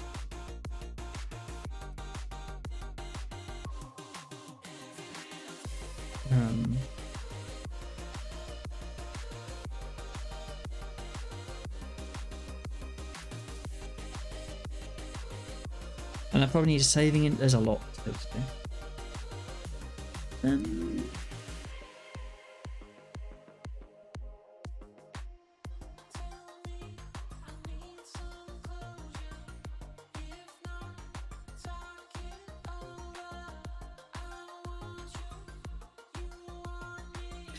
Yeah, I'm gonna call it there. Let's see. Set out of that. Don't need that anymore.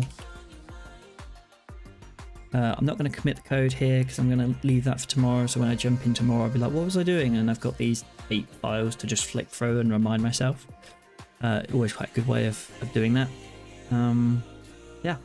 And then I'll jump into that screen. And my plan is, I don't know if I'm streaming tomorrow. I think I probably will do. I'm trying to get a routine together. I need to put a bit of a schedule in place for the streams. Thinking perhaps 4 times a week, 3 or 4 times a week. At least 3, sometimes 4, sometimes 5. I think is going to be the plan. I kind of pull that schedule together. Also going to work on a few other things as well. I started doing the emotes. They're all duck themed, rubber duck themed, based on the idea on programming of programmers rubber duck, which is this software engineering methodology, rubber duck debugging, where you talk to a rubber duck. I need some help with some coding stuff. We could do that. You could do that on stream if you wanted to do that together at some point on stream or whatever it is, or you can do it offline, whatever. Yeah, we could figure that out. That'd be kind of cool. I've got some other little projects I want to work on stream as well. Yeah, up to you. If it's part of stuff that you're planning on streaming at some point, then we can do it on stream or whatever. That'd be quite cool. It'll be more you put me in a direction and I get busy. Yep. Yeah, that'd be cool. We can do some pair coding type stuff on it. Tied into a dyno. Yeah, cool. Which has that, what's it called? Isn't there like a stream together thing? That's, don't play the audio. Ugh, 2 of me. What? Isn't there like this stream together thing? I have no idea. Maybe we could try that at some point. And do some. I don't know what tag do. This is like a video call through Twitch, and then you have like you set up the do I want to do that? Turn mic off. Okay, that's confusing. What is it? Browser source. Remember there being a jank link that you could put 2 streams together. Yeah, I think they've improved it. It's kind of that, but basically there's this browser source thing that you add to your OBS, and then you can just invite people in and they appear in the browser source or something. I need to figure it out. But then you appear as like 2 separate Twitch channels. Is anyone doing it right now? I find perhaps it's like a green. I don't know.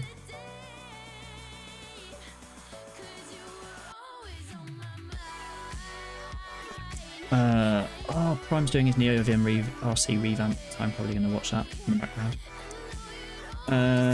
But yeah, cool. 2 jobless bums. Yeah, I'm going with like self-employed because yeah, jobless is self-employed with no clients or no customers. So, that's the deal at the moment. Sorry. No, it's cool. It's cool. Yeah. Oh, I'm dragging it out. I'm trying to think. What was I? Yeah, I'll probably be on tomorrow. I'll catch you later. Thanks for hanging out. I don't have an end stream screen, so I need to.